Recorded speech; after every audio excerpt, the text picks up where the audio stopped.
The job was simple enough. 3 nights a week, midnight to 6 a.m., doing stock counts and restocking shelves at a petrol station off the A road about 15 miles outside town. The pay was decent for what it was, and I needed the money after my hours got cut at my main job. The station was one of those older independent ones. Not a chain, just 2 pumps and a small shop attached. The owner, Graham, had shown me the ropes on my first night and then basically left me to it. Most nights were dead quiet. Maybe 5 or 6 cars would pull in between midnight and dawn, usually lorry drivers or shift workers. I'd serve them, go back to counting tins or facing up the refrigerated section. The radio kept me company. There was a security camera system, but half the monitors in the back office didn't work. And Graham said he'd get them fixed, but never did. The one that did work showed the forecourt and the pumps. I'd glance at it now and then when I heard a car pull in. It was my 7th shift, I think, maybe 8th. Mid-February, cold enough that I could see my breath when I stepped outside to check the bins. No snow, just that damp cold that gets into your bones. I'd been restocking the meal deal section, reorganizing the sandwiches by date, when I happened to look up through the window. There was someone standing at the edge of the forecourt, just past where the overhead lights reached, right at the boundary where the tarmac met the grass verge. A man, I think, though it was hard to tell from that distance and in that light. Dark coat, hands in pockets, just standing there, facing the shop. I watched for a moment, waiting for him to move toward the pumps or the door. He didn't. I went back to the sandwiches, figured he was waiting for someone, maybe a lift. People did this sometimes. After a few minutes I looked again, and he was still there, same position. Something felt off about it, but I told myself I was being paranoid. It was the middle of the night in the middle of nowhere. Everything feels a bit off at 3 a.m. I went into the back office to check the monitor. The angle wasn't great, but I could just about make him out at the edge of the frame. Still hadn't moved. I watched for maybe 30 seconds. Nothing. My gut was telling me this wasn't normal. But what was I supposed to do? He wasn't on the property, not really. He wasn't doing anything. I went back out front and busied myself with the coffee machine, wiping down the counter. Anything to look occupied. When I glanced up again, maybe 10 minutes later, he was gone. I felt this weird mix of relief and unease. I checked the monitor. Empty forecourt. I told myself to forget about it. Around 4 a.m., a car pulled in. A woman in a nurse's uniform getting petrol on her way to an early shift. I served her. We exchanged the usual pleasantries about the cold, and she left. I watched her taillights disappear down the road. That's when I saw him again. Same spot, same position. Like he'd never left, or like he'd come back the moment the car was gone. This time I stared properly, trying to make out details. The overhead lights flickered slightly in the wind, making the shadows shift. He was definitely facing the shop. Facing me. I thought about calling Graham, but what would I say? There's a man standing near your petrol station? He'd think I was wasting his time. I thought about calling the police. Actually had my phone in my hand, but then I talked myself out of it. What would I report? Someone standing on a grass verge? They'd think I was an idiot. Every instinct told me something was wrong, but I couldn't articulate what. I decided to ignore him. I went into the stock room and started counting cigarette inventory, something that required focus and kept me away from the windows. I spent maybe 20 minutes back there, writing numbers in the logbook, trying to steady my nerves. When I came back out, I didn't want to look. I forced myself to. He'd moved closer. Not by much, maybe 10 feet, but he was definitely closer than before. Still just standing there, still facing the shop. The stillness was what got to me most. No shifting weight, no looking around, no phone in hand, just standing. I locked the front door. Graham had never said to do that during shift, but I did it anyway. If someone needed petrol, they could pay at the pump with a card. I wasn't opening that door. I turned off the overhead fluorescents in the shop, left just the security light on behind the counter. Maybe if he couldn't see me clearly, he'd leave. I watched from the back office, eyes on the monitor. He stood there for another hour. I timed it, 63 minutes without moving. At one point, a car drove past on the main road, headlights sweeping across the forecourt, and I thought maybe that would spook him. It didn't. He didn't even turn his head. Around 5:15, The sky started to lighten, on that gray pre-dawn light that makes everything look washed out. I checked the monitor, and he was gone. I waited another 10 minutes before I unlocked the door and went outside. My hands were shaking. I walked to the edge of the forecourt, to where he'd been standing. Nothing there. No footprints in the mud, no cigarette butts, nothing. Just wet grass. The rest of the shift passed normally. Graham came in at 6 to take over, asked how the night had been. I told him it was quiet. I didn't mention the man. I didn't know how to explain it in a way that wouldn't sound stupid. I worked that shift 2 more times that week. Both nights he came back. Same time, around 3 or 4 a.m. Same spot, just standing there. The third night he got close enough that I could see his face in the overhead lights. Pale, expressionless. He didn't blink much, didn't smile, didn't do anything, just watched. I quit after that. Sent Graham a text saying I couldn't do the shifts anymore. Family emergency. He didn't push. I don't know if anyone else took the job. I don't know if the man's still there, standing at the edge of the forecourt, waiting for someone to notice him. I still drive past that station sometimes during the day, on my way to my other job. It looks normal. Busy even, cars coming and going, but I never stop there. And I never drive past it at night. I don't want to see if he's still there.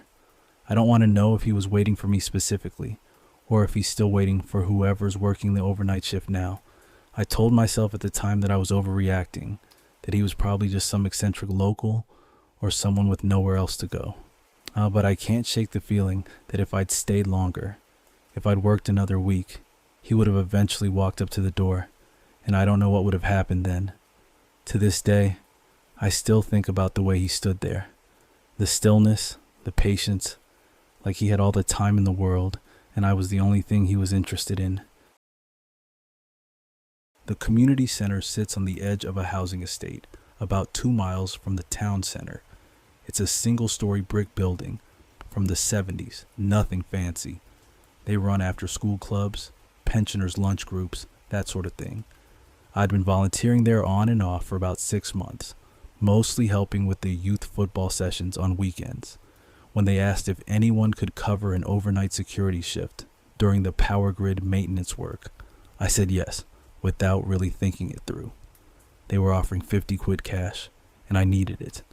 The grid work was scheduled for Tuesday night into Wednesday morning, rolling blackouts across 3 postcodes, ours included. The center manager, Linda, explained they just needed someone on site in case the backup generator failed or the alarm went off. She said it was mostly a formality for the insurance. She showed me around before she left at 10:30.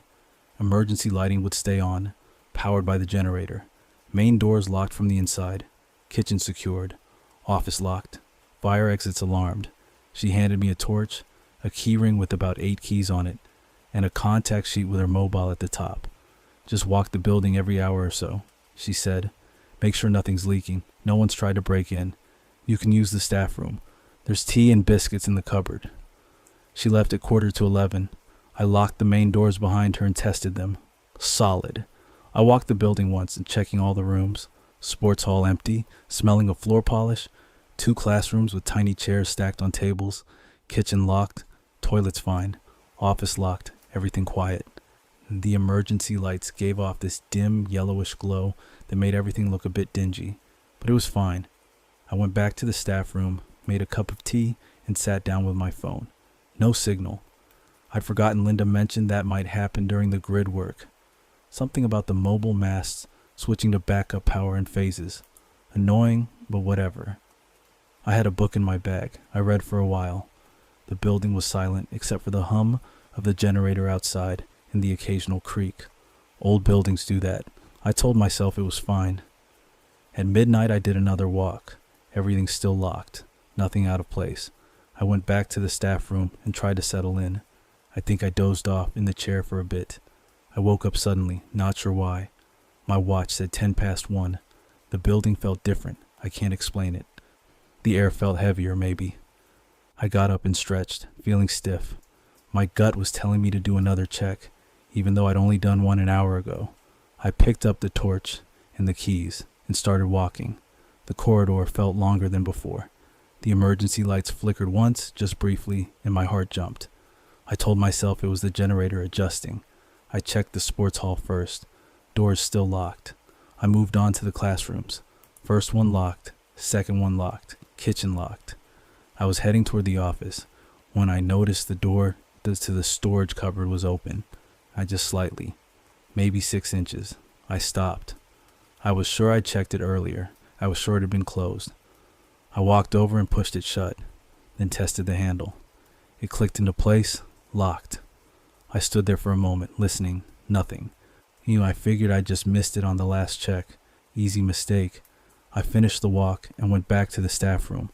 I couldn't settle after that. I kept thinking about the cupboard door. I tried to read but couldn't focus. At 1:30, I got up and did another check. This time I went slowly, testing every door carefully. Everything was locked. I felt stupid for being so jumpy. I went back to the staff room and made another cup of tea. At 2:15, I heard something, a soft click, like a door closing. I froze, listening, nothing else. I grabbed the torch and went out into the corridor. I checked every room again, one by one. When I got to the office, the door was ajar, not wide open, just enough that I could see the darkness inside. I know I'd checked it. I know it had been locked. I pushed the door open slowly, and shining the torch inside. The office was empty. Desk, filing cabinets, notice board covered in rotas and safeguarding posters. Nothing out of place. I pulled the door shut and locked it, testing the handle 3 times. My hands were shaking slightly. I considered calling Linda, but I had no signal. I thought about leaving, just walking out and going home, but I needed the 50 quid. And what would I even say? That doors I'd locked were opening by themselves? She'd think I was an idiot. I went back to the staff room, but I didn't sit down. I stood near the door, listening. Every instinct told me something was wrong. The building was too quiet. I kept waiting for another sound, another click, but there was nothing. At 2:45, I forced myself to do another walk. I checked every single door, all locked. I checked the fire exits, and an alarm still active. I checked the main entrance, locked from the inside, just as I left it. When I got back to the staff room, I noticed something on the table, a key, one of the keys from the key ring. I'd left the whole ring on the table when I'd gone to do the check. Now one key was separated from the others, lying on its own about a foot away. I stared at it. I hadn't touched it. I was sure I hadn't touched it. I picked up the key ring and looked at the key on the table.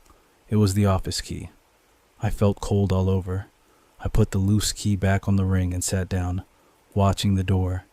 My gut was screaming at me to leave. I should have left. I should have walked out right then. But I stayed. I don't know why. Stubbornness, maybe, or fear of looking like a coward. I didn't move from that chair for the next 2 hours. Ray and I just sat there, staring at the door, listening. At 5 a.m., the emergency lights brightened suddenly as the main power came back on. The hum of the generator outside cut off. I heard the heating system kick in. Normal sounds. I waited another 20 minutes, then did a final check of the building. Every door was locked. Everything was exactly as it should be. Linda arrived at 6:30. She looked tired but cheerful. She asked if everything had been all right. I said yes. Fine. No problems. She handed me the 50 quid in cash and thanked me. I left and drove home as the sun was coming up. I never told her what happened. I never volunteered for another overnight shift. I still go to the center sometimes for the weekend football sessions, but I don't stay late. I don't know what was happening that night. I don't know if someone else was in the building or how they could have been. The main doors were locked from the inside the whole time. The fire exits were alarmed. I checked, but I know those doors were opening. I know that key moved, and I know I wasn't alone in there. To this day, I don't know who it was or what they wanted. I just know my gut was right, and I should have listened to it sooner. The building had been empty for about 18 months. 6 floors of abandoned office space on the edge of an industrial estate, waiting for demolition permits to come through. I got the job through an agency. They needed someone to do basic cleaning and security checks 3 nights a week while the council sorted out the paperwork. The pay was better than my usual retail shifts, and it was only me and a torch for company. I'm a student, 3rd year. I needed the money, and I don't mind being alone, so it seemed fine. The first 2 weeks were completely uneventful. I'd arrive around 11 p.m., let myself in through the ground floor entrance with the key the agency gave me, and worked my way up. Sweeping, checking the fire exits were still secured, making sure no one had broken in. The building still had power to the emergency lighting, so it wasn't pitch black, just dim. Enough to see where I was going. The place smelled like old carpet and stale air. Most of the furniture had been cleared out, but there were still desks pushed against walls, filing cabinets with the drawers hanging open, that sort of thing. I put my headphones in, listened to a podcast, and get through it. It took about 4 hours to cover all 6 floors properly. I'd usually finish around 3 a.m. and head home.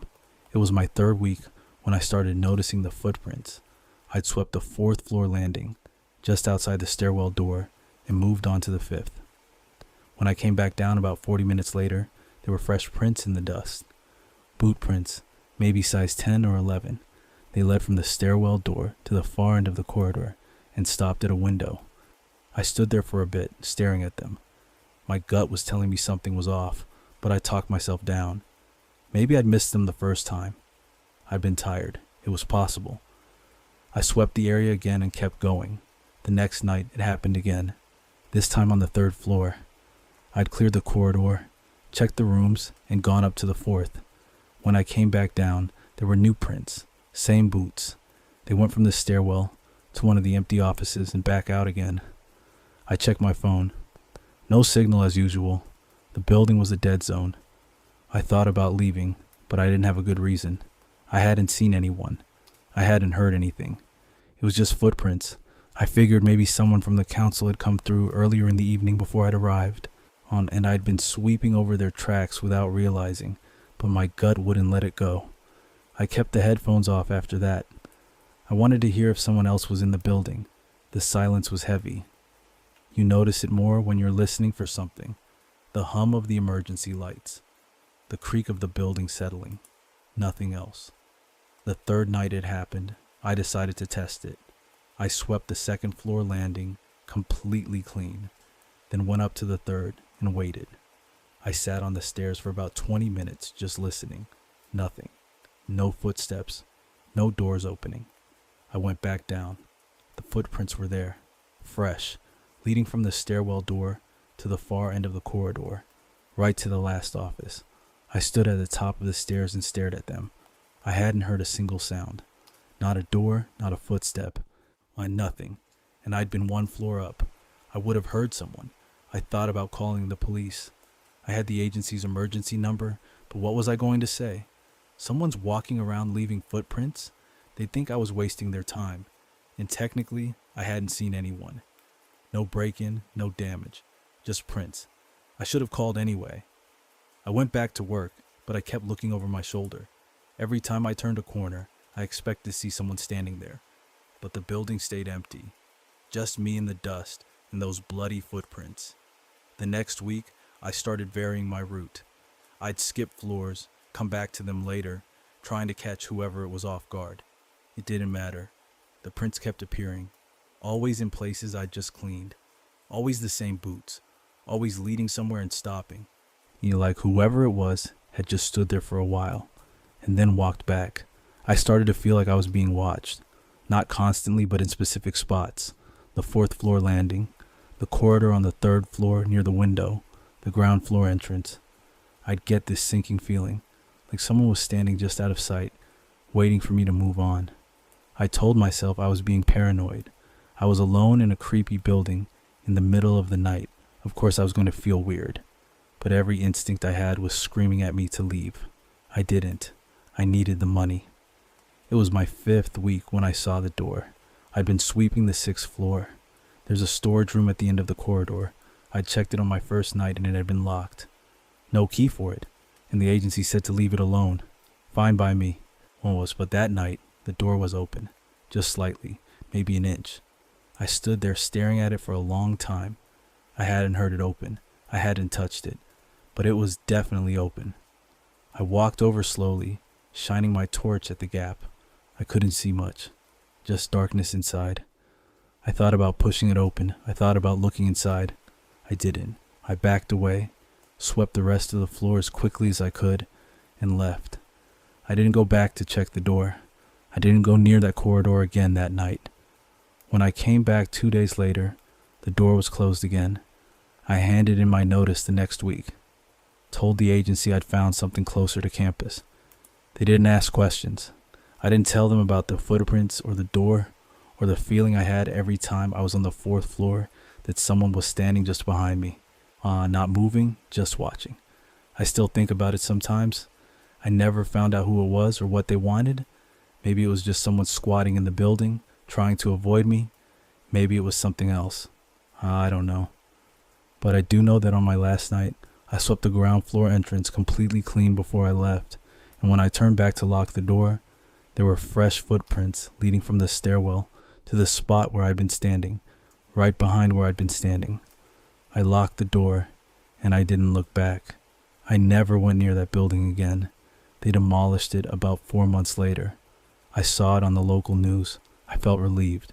But sometimes late at night, I still get that feeling, like someone's standing just out of sight, waiting for me to turn around. And I wonder if I left before they were finished, or if they followed me out. The library job was supposed to be temporary, just covering for someone on medical leave, 3 nights a week from 11 p.m. to 7 a.m.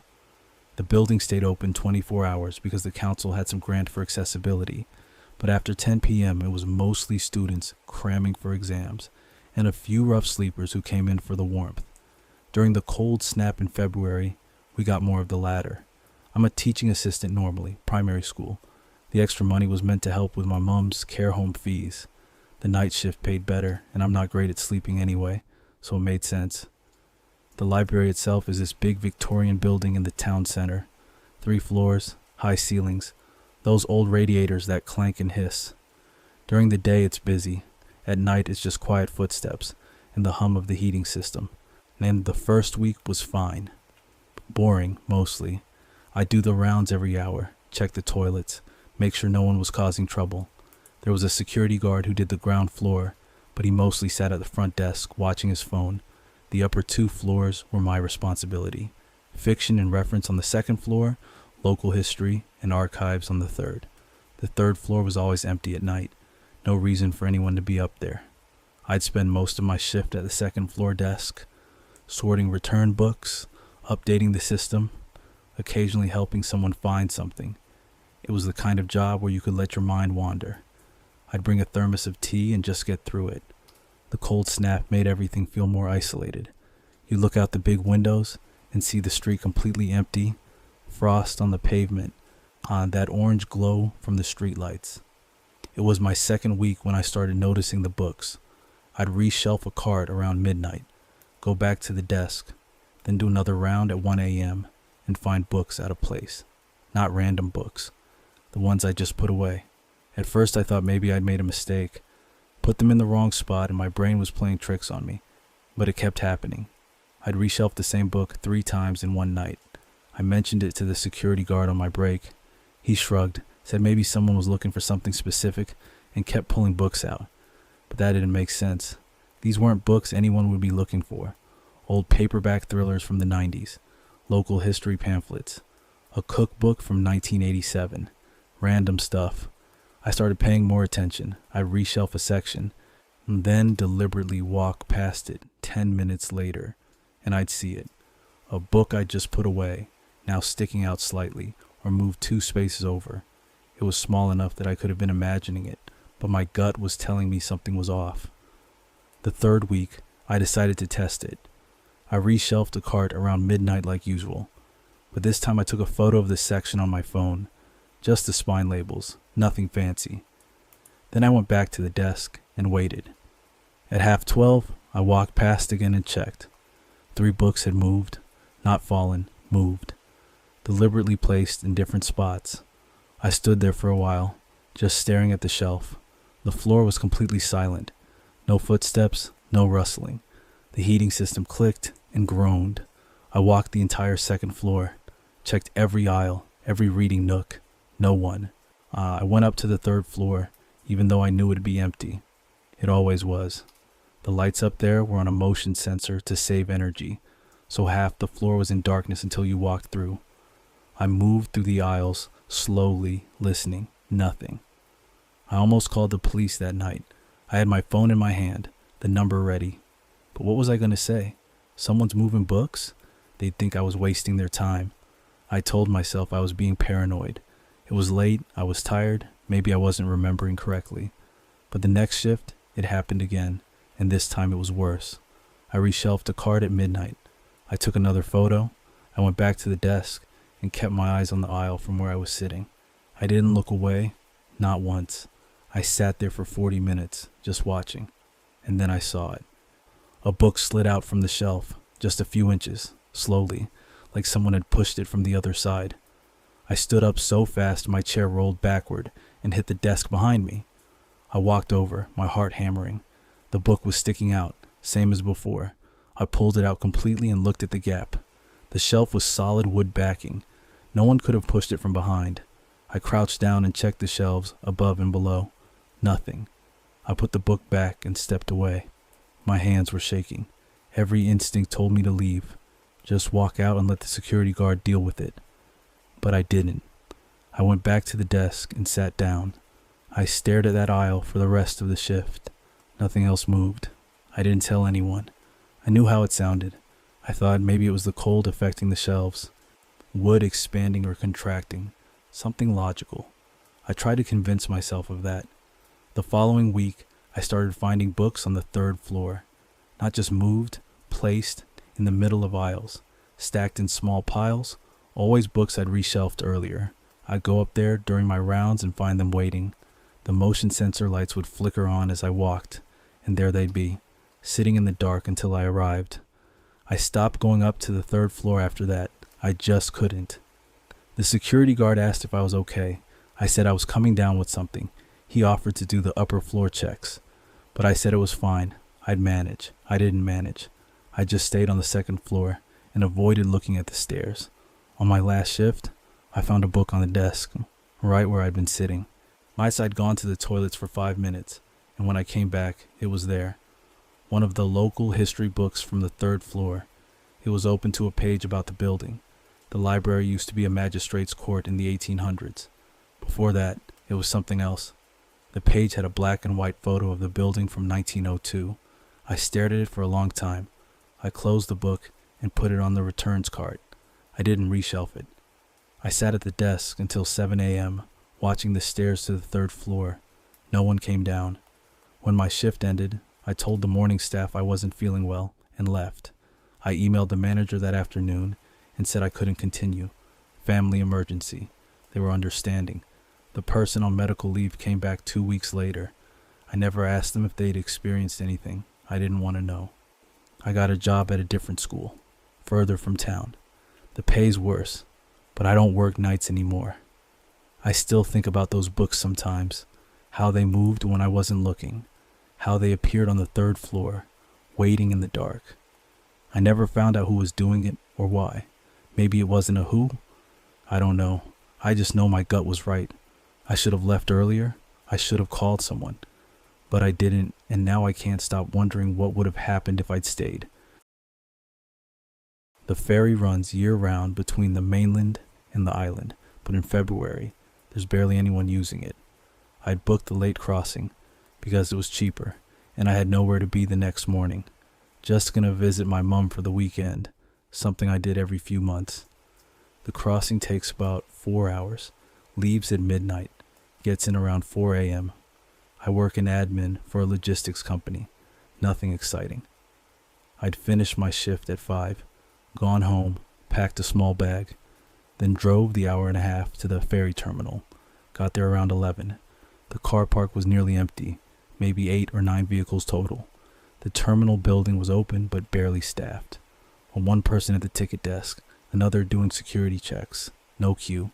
I drove straight on. The ferry itself is old. Been running this route for decades.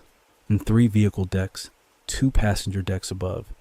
There's a small cafe that's supposed to stay open during crossings, some seating areas, and outside deck space. In summer, it's packed with tourists. In February, it's just locals and the occasional freight driver. I parked on the lower vehicle deck and headed upstairs. The passenger deck was almost deserted.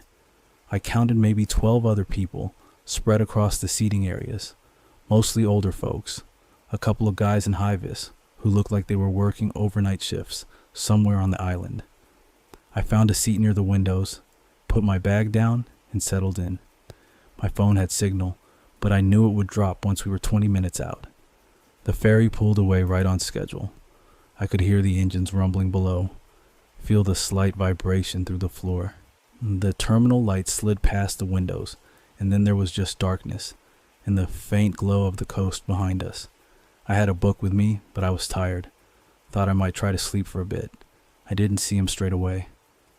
Maybe 15 minutes into the crossing, I got up to stretch my legs, walked toward the cafe to see if it was open. It was just one person behind the counter looking half asleep. I bought a tea and walked back past the seating areas. That's when I noticed him. He was standing near the far windows, hands in his pockets, just looking out at the water. Middle-aged, maybe late 40s, wearing a dark coat and jeans, short hair, clean-shaven. Nothing unusual about him. I didn't think much of it. People stand and look at the water on ferries. I went back to my seat. About 20 minutes later, I needed the toilet. The facilities were one deck down, near the vehicle access stairs. I went down, used the toilet, washed my hands. When I came back up, I walked along the opposite side of the deck, just for a change of scenery. And he was there again. Same guy, standing near a different set of windows, same posture, hands in pockets, staring out. I slowed down a bit. It felt odd, but I told myself I was being paranoid. It's a ferry. People move around. Maybe he was restless too. I went back to my seat and tried to read my book. My gut was telling me something was off, but I pushed it down. Another half hour passed. I was getting uncomfortable in my seat. My back was stiff. I decided to go outside for some air. There's an outer deck that wraps around the passenger level, exposed to the wind but accessible. And I pushed through the heavy door and stepped out into the cold. The wind hit me immediately, sharp and damp. The sea was black, just the white foam where the ferry cut through it. The deck was empty. I walked along the railing for a bit, letting the cold wake me up. Then I heard the door open behind me. I turned. It was him. He stepped out, didn't look at me, just walked to the railing about 10 meters down and stood there. Same posture, hands in pockets, staring out at nothing. I felt the hair on the back of my neck stand up. 3 times now. Different locations, but always appearing shortly after I moved. I told myself it was coincidence. The ferry wasn't that big. There were only so many places to go, but my hands were shaking a little as I went back inside. I sat down in a different area this time, closer to where the crew door was. I could see a staff member through its window, doing paperwork or something. That made me feel a bit better. I checked my phone. No signal like I'd expected. It was nearly 2 a.m., still 2 hours to go.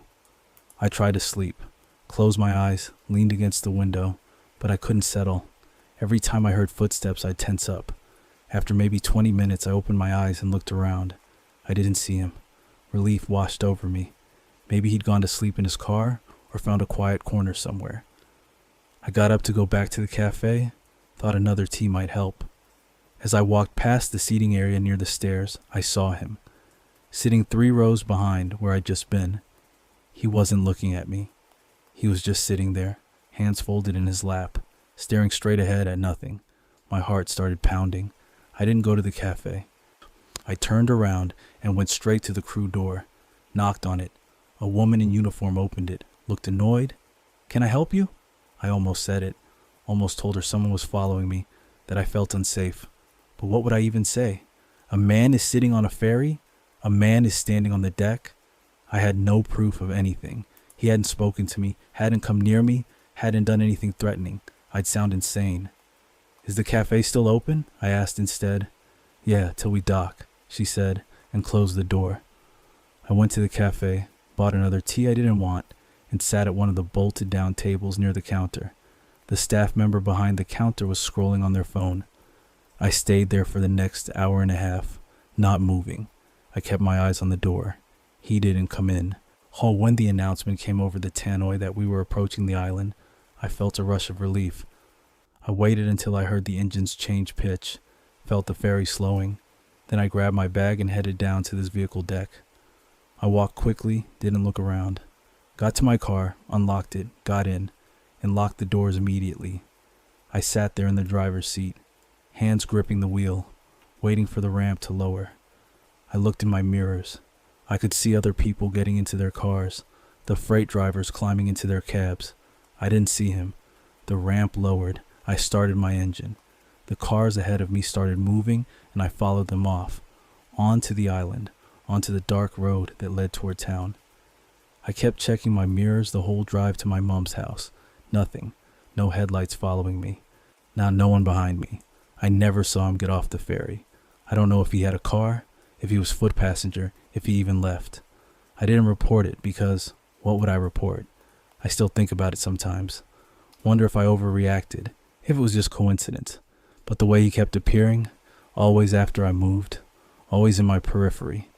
The way he never looked at me, but was always there. I take the daytime ferry now. I don't care that it costs more. The parking structure sits beneath a shopping mall on the edge of the city center. 5 levels underground, about 300 spaces, mostly used by office workers during the day. At night it's nearly empty. I started the graveyard shift there in January, 11 p.m. to 7 a.m., 4 nights a week. The pay was better than my last job, and I didn't mind the quiet. The work itself was straightforward. I sat at a checkpoint desk on level 3, the midpoint between the entrance ramp and the lower levels.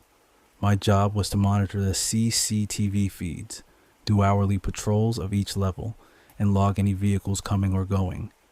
Most nights I'd see maybe 2 or 3 cars total. The rest of the time I'd read or watch videos on my phone. The fluorescent lights hummed constantly, and the ventilation system made this low droning sound, but you got used to it. The blackout happened on a Tuesday, about 3 weeks into the job. I just started my shift when the lights cut out. Not all at once, but in sections, like dominoes falling. The main lights went first, then the CCTV monitors flickered and died. Then even the emergency lighting dimmed to almost nothing. I could hear the ventilation system wind down to silence. The backup generator was supposed to kick in automatically, but nothing happened. I called my supervisor. No answer. Tried the mall security office. Same thing. My phone had signal, but it was weak. 1 bar flickering in and out. I figured it was a grid issue, something affecting the whole area. The mall management had told us during training that if the power went out, we were supposed to stay at our posts unless there was an immediate safety concern, so I stayed. The emergency lights gave off this dim greenish glow, just enough to see the outline of my desk and the concrete pillars stretching away into the darkness. I had a torch in my desk drawer, one of those heavy rubber ones. I clicked it on, and the beam cut through the dark, showing empty parking bays and oil stains on the floor. The silence was oppressive. I never realized how much background noise the building made until it all stopped. I decided to do a patrol, more to keep myself occupied than anything. I walked the perimeter of level 3 first, checking the vehicles that were parked there. 4 cars total, all of them covered in a thin layer of dust. They'd been there for days, maybe weeks. Then I took the stairs down to level 4. The stairwell was pitch black except for my torch beam. My footsteps echoed. Level 4 was empty. Prone so was level 5. I checked every bay, shone my torch into every corner. Nothing. The air down there was colder and smelled faintly of oil and damp concrete. I went back up to level 3 and sat down at my desk. It was just past midnight. That's when I noticed the first object. It was sitting in the middle of my desk, right next to my phone. A small plastic toy car, the kind you get in a cereal box. Bright red, maybe 2 inches long. I stared at it for a moment, trying to remember if I'd seen it before. I hadn't. I was sure of it. My desk had been clear when I left for the patrol. I picked it up and turned it over in my hand. It was scuffed and old, the paint chipped in places. I looked around, shining my torch into the surrounding darkness. Nothing moved, no sound except my own breathing. As I told myself someone must have left it there earlier, maybe one of the day shift guys playing a joke. But my gut was telling me something different. I put the toy car in my pocket and tried to focus on my phone, scrolling through news sites to see if there was any information about the blackout. The signal kept cutting in and out. An hour later, I did another patrol. Levels 3, 4, and 5 again, then up to level 2. Everything was the same. Empty bays, concrete pillars, the smell of oil and dust. When I got back to my desk, there was another object. A hairbrush this time. Old, with a wooden handle and natural bristles. It was sitting in the exact same spot where the toy car had been, right in the middle of the desk. I felt the hair on the back of my neck stand up. I grabbed my torch and spun around, sweeping the beam across the parking level. Nothing. I walked a full circuit around my desk, checking behind every pillar within 50 feet. No one. I checked the stairwell, shining my torch up and down. Empty. I should have called the police then. I had my phone in my hand, finger hovering over the screen. But what would I say? Someone's leaving objects on my desk? It sounded ridiculous. I figured it had to be someone messing with me. Maybe another security guard from a different building, someone with access. I decided to stay put and keep watch. I didn't move from my desk for the next 2 hours. I sat with my back to the concrete wall, torch in one hand, phone in the other. I watched the darkness, listening for any sound. The silence was absolute. No footsteps, no breathing, nothing. My eyes started playing tricks on me. I was seeing movement in the shadows that wasn't there. At 4 a.m., I found the third object. I glanced down at my desk for maybe 10 seconds to check the time on my phone. When I looked up, there was a small glass bottle sitting next to my torch, the kind you'd use for perfume or essential oils. It was empty, the glass cloudy with age. My hands were shaking. I stood up and backed away from the desk, keeping my torch pointed at the darkness in front of me. I shouted, my voice echoing off the concrete. I know you're there. This isn't funny. Nothing. No response. Just my own voice bouncing back at me. Every instinct told me to leave, get in my car, and drive away and not come back. But my car was on level 1, up 2 flights of stairs and across the entrance ramp. I'd have to walk through those darkness to get there. The thought of turning my back on the parking level, of walking up those stairs not knowing what was behind me, made my stomach turn. I stayed at my desk until 6 a.m. when the first gray light started filtering down the entrance ramp. The power came back on at 6:30, the lights flickering to life section by section, the ventilation system humming back into existence.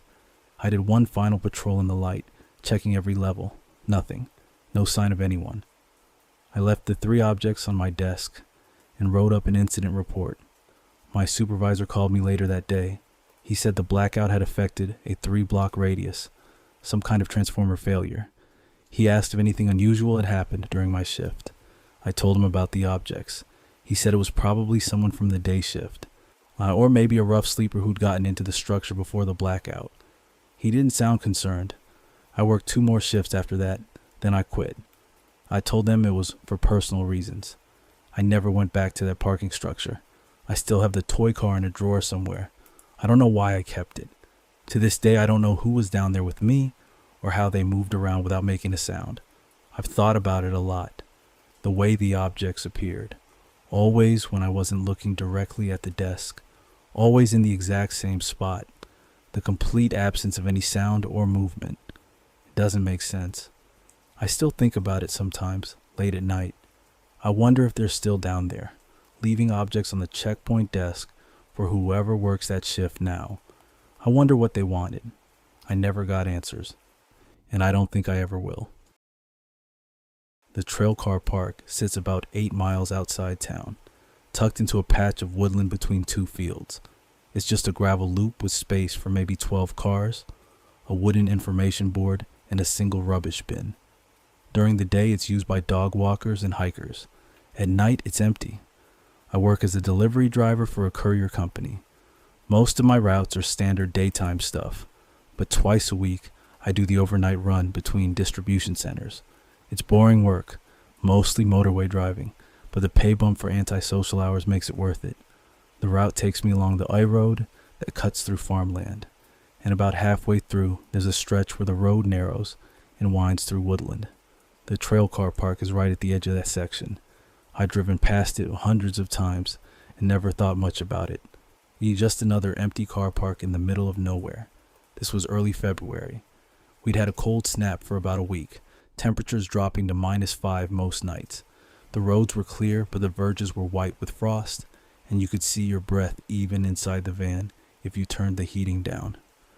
I left the depot around 2:30 a.m. and hit the A road about 40 minutes later. The roads were dead. I hadn't seen another car in maybe 20 minutes when I came up to the woodland stretch. My headlights cut through that dark, picking out the trees on either side, bare branches overhead. The road surface was patchy with ice melt, and I was taking it slow, maybe 40 miles an hour. That's when I saw the car park. There was a vehicle parked there, a dark estate car, maybe a Volvo or something similar, sitting near the far end of the loop. No lights on. I only noticed it because my headlights swept across it as I passed the entrance. I didn't think much of it at first. Maybe someone broken down, or a taxi driver taking a break. It's not unheard of. But something about it stuck with me as I kept driving. The car had been facing outward, toward the road, like it was ready to leave. And there had been no condensation on the windows.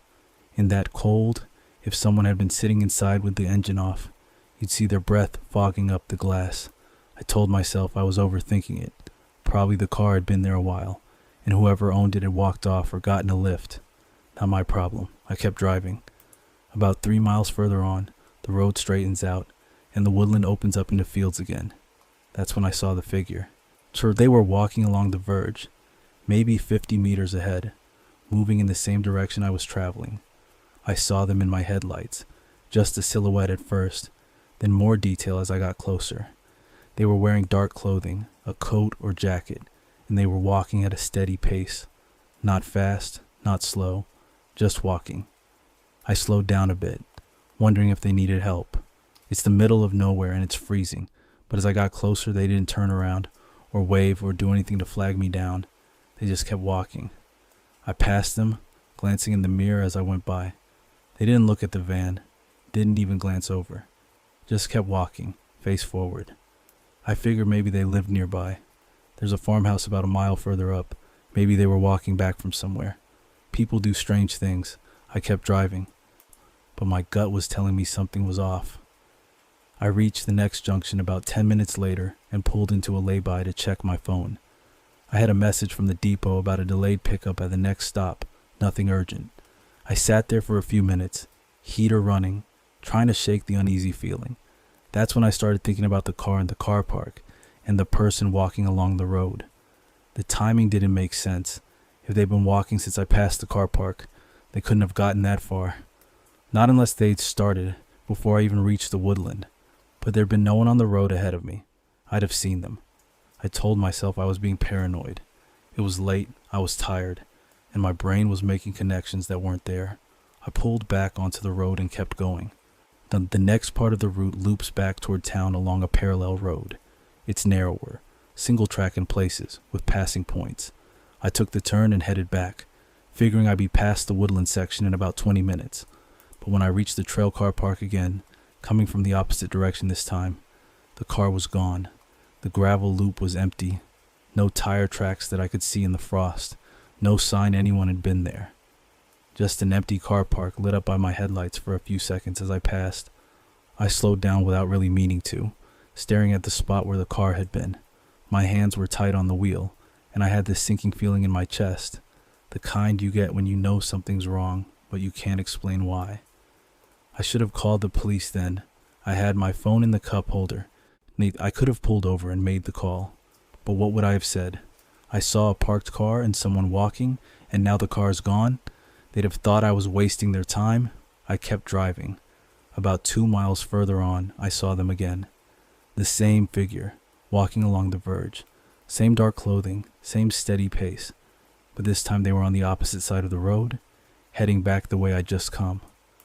I hit the brakes harder than I meant to, the van skidding slightly on a patch of ice. My headlights lit them up, and I got a better look this time. They were wearing a long coat, hood up, hands in pockets. I couldn't see their face. They didn't react to the van stopping. Didn't turn, didn't pause, just kept walking. I sat there for maybe 10 seconds, our engine idling, watching them in the headlights.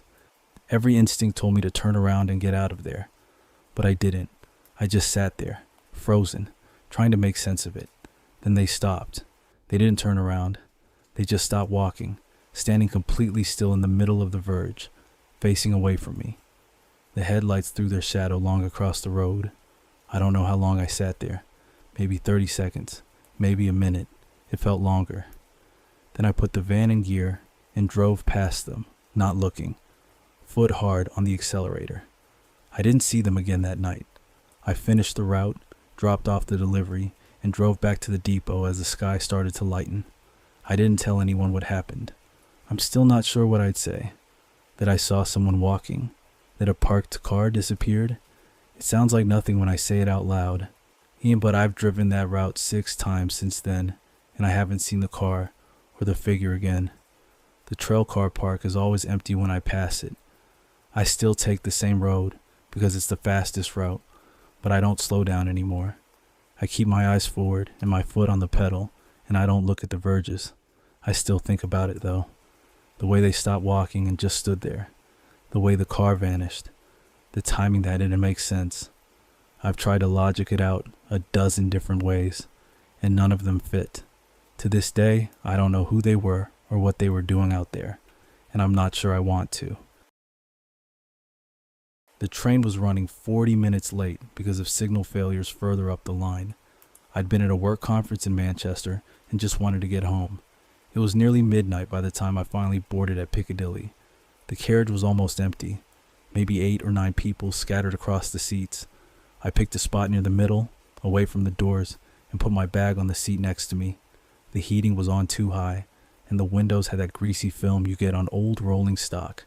I could see my reflection, and not much else. We pulled out about 10 minutes later. The conductor came through and checked tickets. I had mine on my phone. He barely glanced at it. Said something about replacement buses if we got stuck again, then moved on. I was tired. The conference had been one of those all-day things with too many presentations and not enough breaks. I planned to sleep on the journey, but the lights were too bright and the seat was uncomfortable. So I just sat there, scrolling through my phone, half watching the darkness outside. We stopped at Stockport. A few people got off. I didn't pay much attention. Then we were moving again. That's when I first noticed him. He was standing on the platform at the next stop, just standing there, hands in his pockets, watching the train. He was wearing a dark coat and a baseball cap. I couldn't see his face properly because of the angle and the lighting. Something about the way he stood made me glance twice. Very still, not checking his phone or looking at the timetable board, just watching. The doors opened. He got on. Now I walked past my carriage and went further down the train. I didn't think much of it. People get on trains, that's what they do. We pulled into the next station, and maybe 15 minutes later, I looked up from my phone and saw him on the platform again. Same coat, same cap, standing in almost the exact same position, hands in pockets, watching. I sat up a bit straighter. That didn't make sense. He got on at the last stop. How was he already here? Maybe it wasn't the same person. Maybe it was just someone who looked similar. Dark coat and a cap isn't exactly unique, but my gut was telling me something was off. The doors opened. He got on again. This time I watched more carefully. He walked down the platform, stepped into a carriage near the front, and disappeared from view. I told myself I was being paranoid. I was tired. It had been a long day. I was seeing patterns that weren't there. We stopped at another station, smaller this time. Barely anyone on the platform. I looked out the window and there he was. Same spot, same posture, watching the train. My stomach dropped. This time I was sure. It was the same person, same coat, same build, same way of standing. But that wasn't possible. He'd got on the train. I'd seen him get on.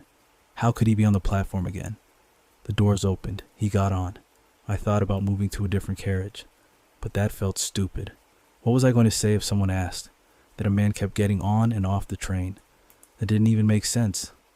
I pulled out my phone and thought about calling someone, but it was past midnight, and I didn't know what I'd say. There's a man on the train? That sounded ridiculous. We kept moving. I tried to focus on my phone, but I couldn't stop glancing at the windows every time we slowed down. Next stop.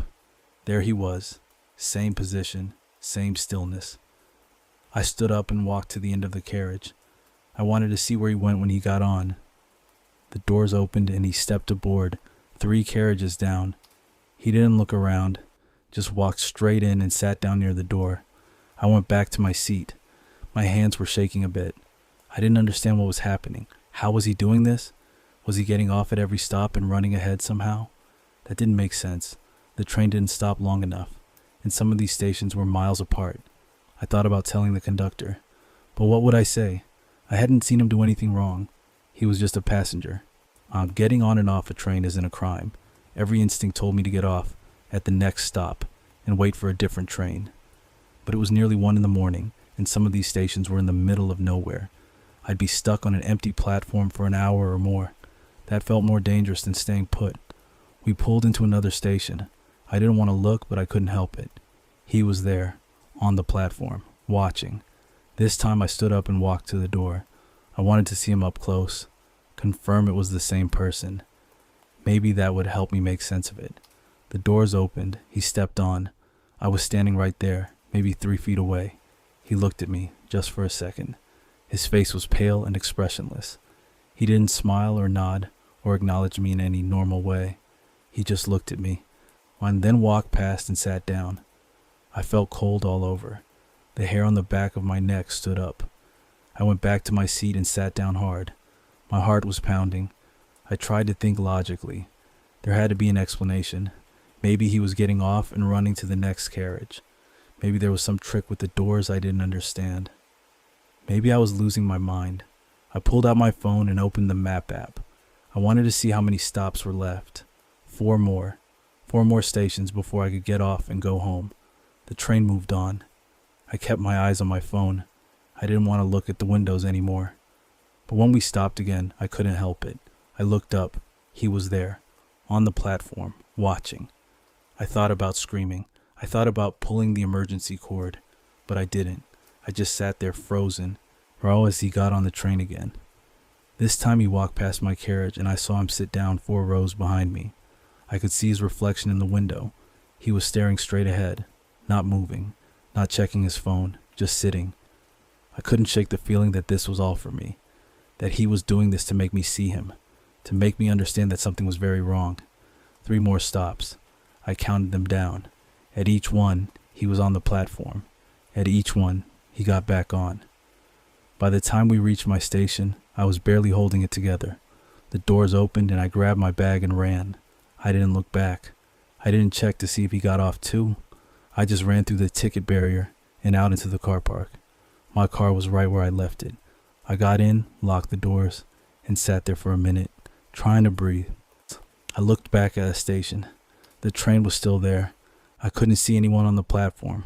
I drove home and didn't stop until I was inside with the door locked. I never reported it. I didn't know what I'd say. A man got on and off a train. That's not a crime. And I still don't understand how he did it. How he was on the platform at every stop. How he could be in 2 places at once. I don't take that train anymore. I drive now, even though it's longer and more expensive. To this day, I don't know who he was or what he wanted. But I still think about that look he gave me. That blank, expressionless stare. Like he wanted me to know he could do something impossible. Like he wanted me to be afraid. And I was. The service station sits about halfway between Leeds and Newcastle on the A1. It's one of those places with a petrol station, a W.H. Smith, a Greg's, and a Costa that closes at 10 p.m. I work the overnight shift in the petrol station kiosk, 11 p.m. to 7 a.m., 4 nights a week. It's mostly lorry drivers and the occasional person who miscalculated their fuel. The pay's all right, and it's quiet, which suits me fine. That night, the weather forecast had been warning about high winds and heavy rain. By the time I clocked in at 11, the storm was already starting. The wind was battering the canopy over the pumps, and rain was coming down sideways. The manager mentioned the power might cut out, but said the backup generator would kick in if it did. He left me the usual instructions and headed home. The first few hours were dead. Sure, a couple of lorries pulled in to wait out the worst of the storm, parked up in the OGV section at the far end of the car park. One bloke came in for cigarettes around midnight. After that, nothing. Just me and the sound of rain hammering the roof. Around 1:30, I noticed a car in the regular parking area. A dark blue Vauxhall, maybe 10 years old, parked about 6 spaces from the building. I only noticed it because I'd been looking out the window, watching the wind shake the trees at the edge of the car park. The car's lights were off, but I could see someone sitting in the driver's seat. I figured they were waiting for someone or just taking a break from driving. I went back to restocking the cigarette display behind the counter. The storm was getting worse, and the lights flickered a couple of times but stayed on. When I looked out again, maybe 20 minutes later, the car had moved. It was now parked 4 spaces from the building, still in the same row, just closer.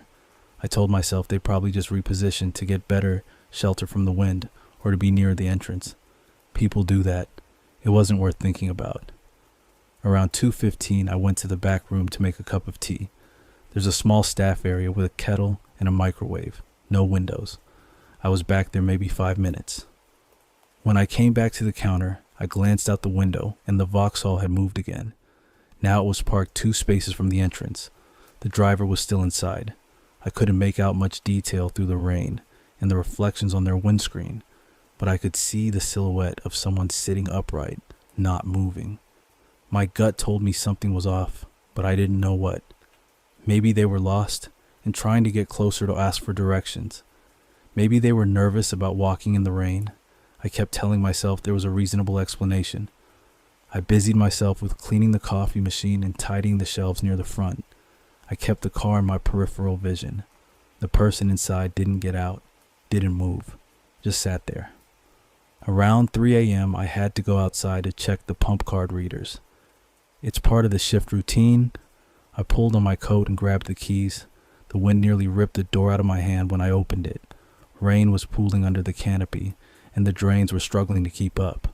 I checked the first 2 pumps, wiped down the screens, made sure the receipts were printing. The whole time I could feel the car behind me. I didn't turn around, but I knew it was there.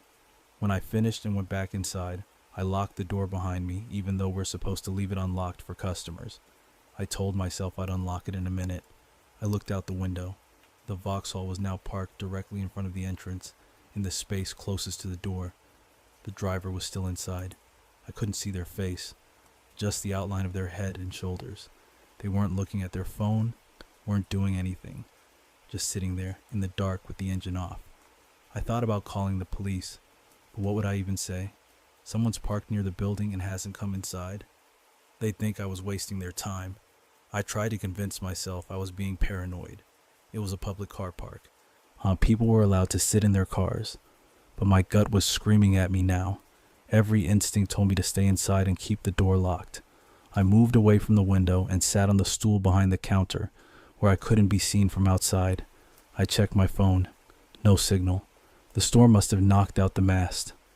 I thought about calling on the landline, but again, what would I say?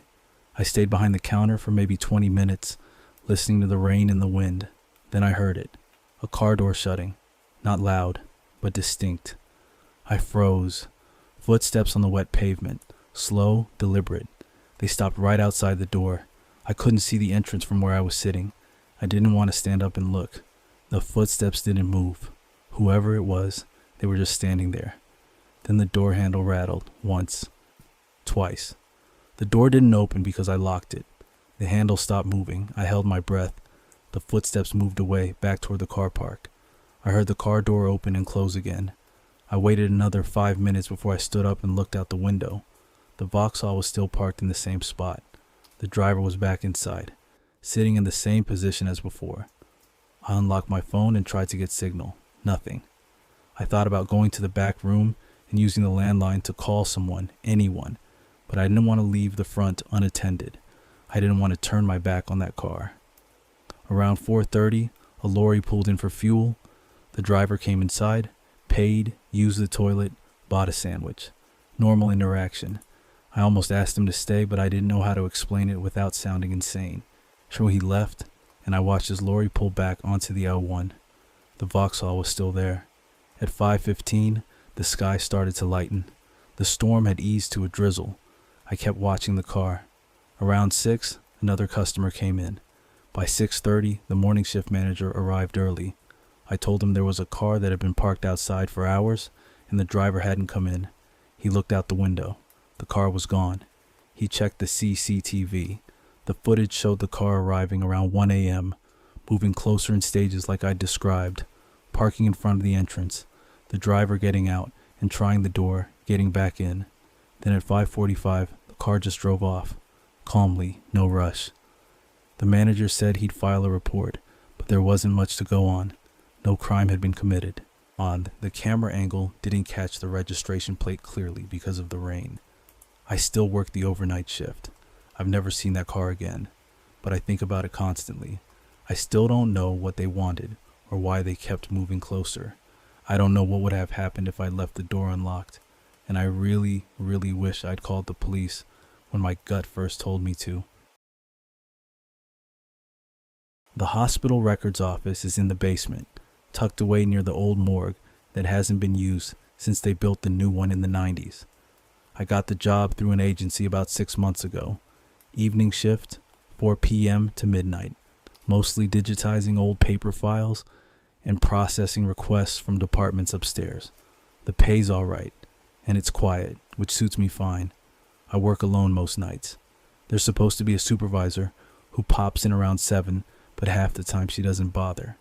The office itself is just a long room with filing cabinets along both walls and a desk at one end with 2 computer terminals. Fluorescent lights overhead, half of them flickering because maintenance never gets around to replacing the tubes. There's a pneumatic tube system that connects to the wards upstairs, the kind you see in old buildings, where it makes this rattling wheeze when something comes down. You get used to it. I'd been working there about 4 months when it started. It was a Tuesday, I think, mid-February, so it got dark early. I'd spend most of the shift scanning admission forms from the 80s, mind-numbing stuff. Around 9 p.m., the tube system coughed and spat out a canister. I opened it. Standard request form, the kind that doctors fill out when they need a patient's old records. Handwritten, which was unusual. Most of them use the digital system now. The form asked for the file of a patient named Margaret Howell. Date of birth, 1934. I pulled up the database. Found her record. Deceased 2003.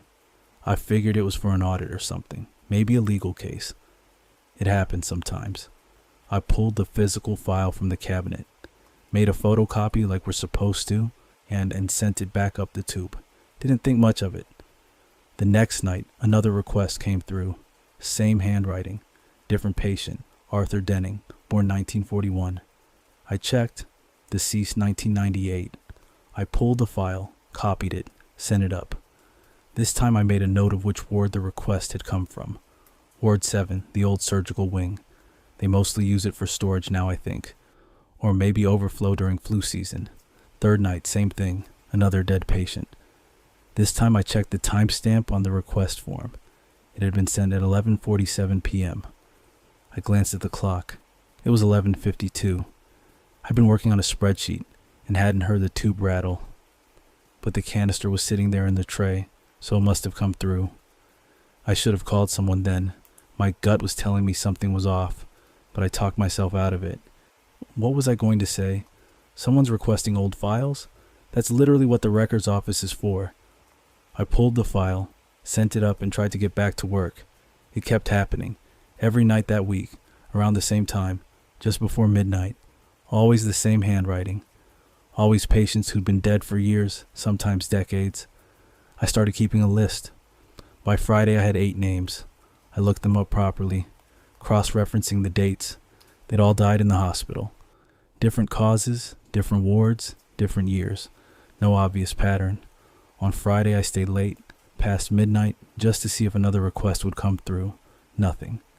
The tube system stayed silent. I figured maybe it had stopped, whatever it was. I locked up at 12:30 and went home. Monday night I came in, and there were 3 canisters waiting in the tray. All requests, all the same handwriting, all dead patients. The timestamps were staggered. 11:43 p.m., 11:51 p.m., 11:58 p.m., all from the night before, Sunday when the office was closed. I stared at them for a long time. My hands were shaking a bit when I opened the first one. I almost called security then. I had my phone out and everything. But what was I going to tell them? Someone's using the pneumatic tube system after hours?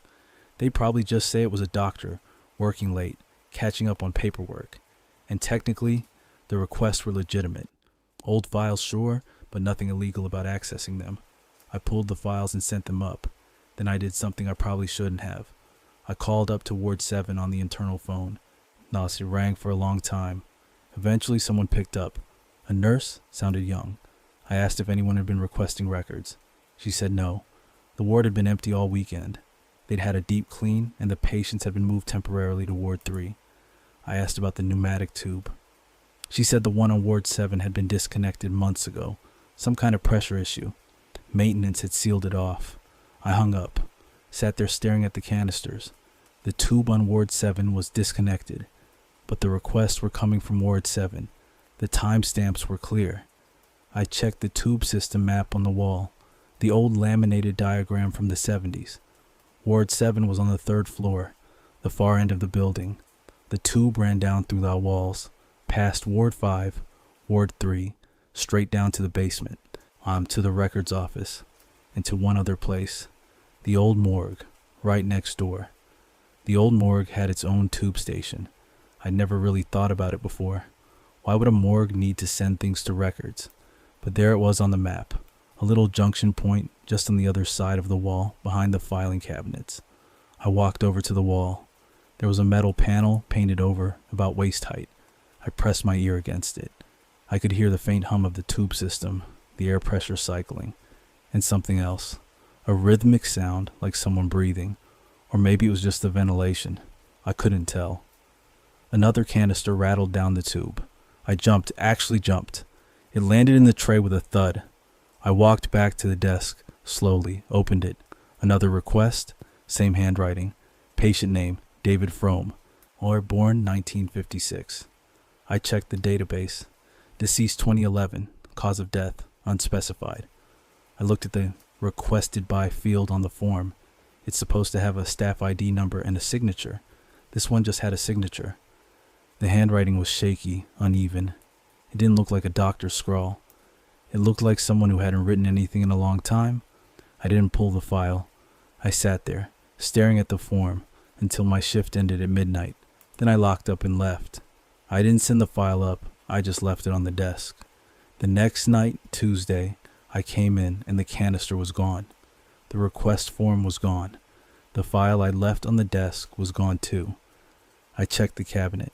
The file was back in its place, like it had never been moved. There was a new canister in the tray. I didn't open it. I just sat at the desk and waited. Till around 11 p.m., I heard something on the other side of the wall. Not the tube system.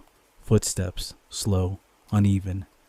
They moved along the corridor outside the old morgue, then stopped, right on the other side of the wall. I held my breath. The footsteps started again, moving away. I waited until I couldn't hear them anymore. Then I grabbed my coat and left. Didn't lock up, didn't log out, just walked straight to my car and drove home. I called in sick the next day and the day after that. On Friday, I got an email from the agency saying the hospital had decided to terminate my contract. Something about unfinished work and abandoned shifts. I didn't argue. I never went back. I don't know who was sending those requests. I don't know why they wanted files for dead patients. I don't know what was on the other side of that wall. Sometimes I think about calling the hospital, asking if anyone else has reported anything strange, but I never do. I still get this feeling sometimes, late at night, like something's watching me, like someone's waiting for me to come back and finish the job. I know that doesn't make sense, but I can't shake it. My gut tells me I made the right choice, leaving when I did. I just wish I knew what I was running from. The museum had been closed to the public for 3 days over the Easter weekend. I'd picked up the shift because I needed the extra money and nobody else wanted to work Good Friday night. The building sits on the edge of the town center, a converted Victorian school with high ceilings and narrow corridors. During the day, it's busy enough with school groups and tourists, but at night it's just one security guard doing rounds every 2 hours. I'm not technically security. I work for the facilities company that handles maintenance and cleaning contracts. My usual job is fixing broken displays and changing light bulbs, but they needed someone to monitor the alarm system overnight while the regular night guard was off sick. The pay was time and a half, and all I had to do was sit in the office, watch the panel, try and call the actual security company if anything flagged. The office is a cramped room on the ground floor near the staff entrance. There's a desk, a kettle, a chair that squeaks, and a wall-mounted panel showing the status of every motion sensor in the building. Green means clear, amber means triggered, but reset.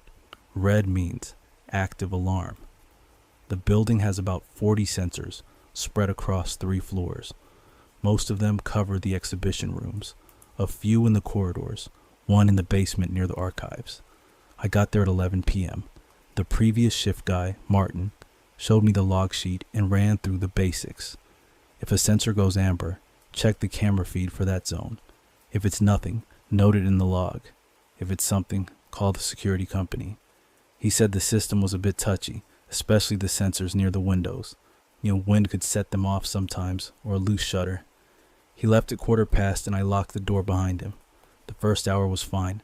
I made tea, scrolled through my phone, checked the cameras once or twice. The feeds were grainy black and white, the kind that make everything look worse than it is.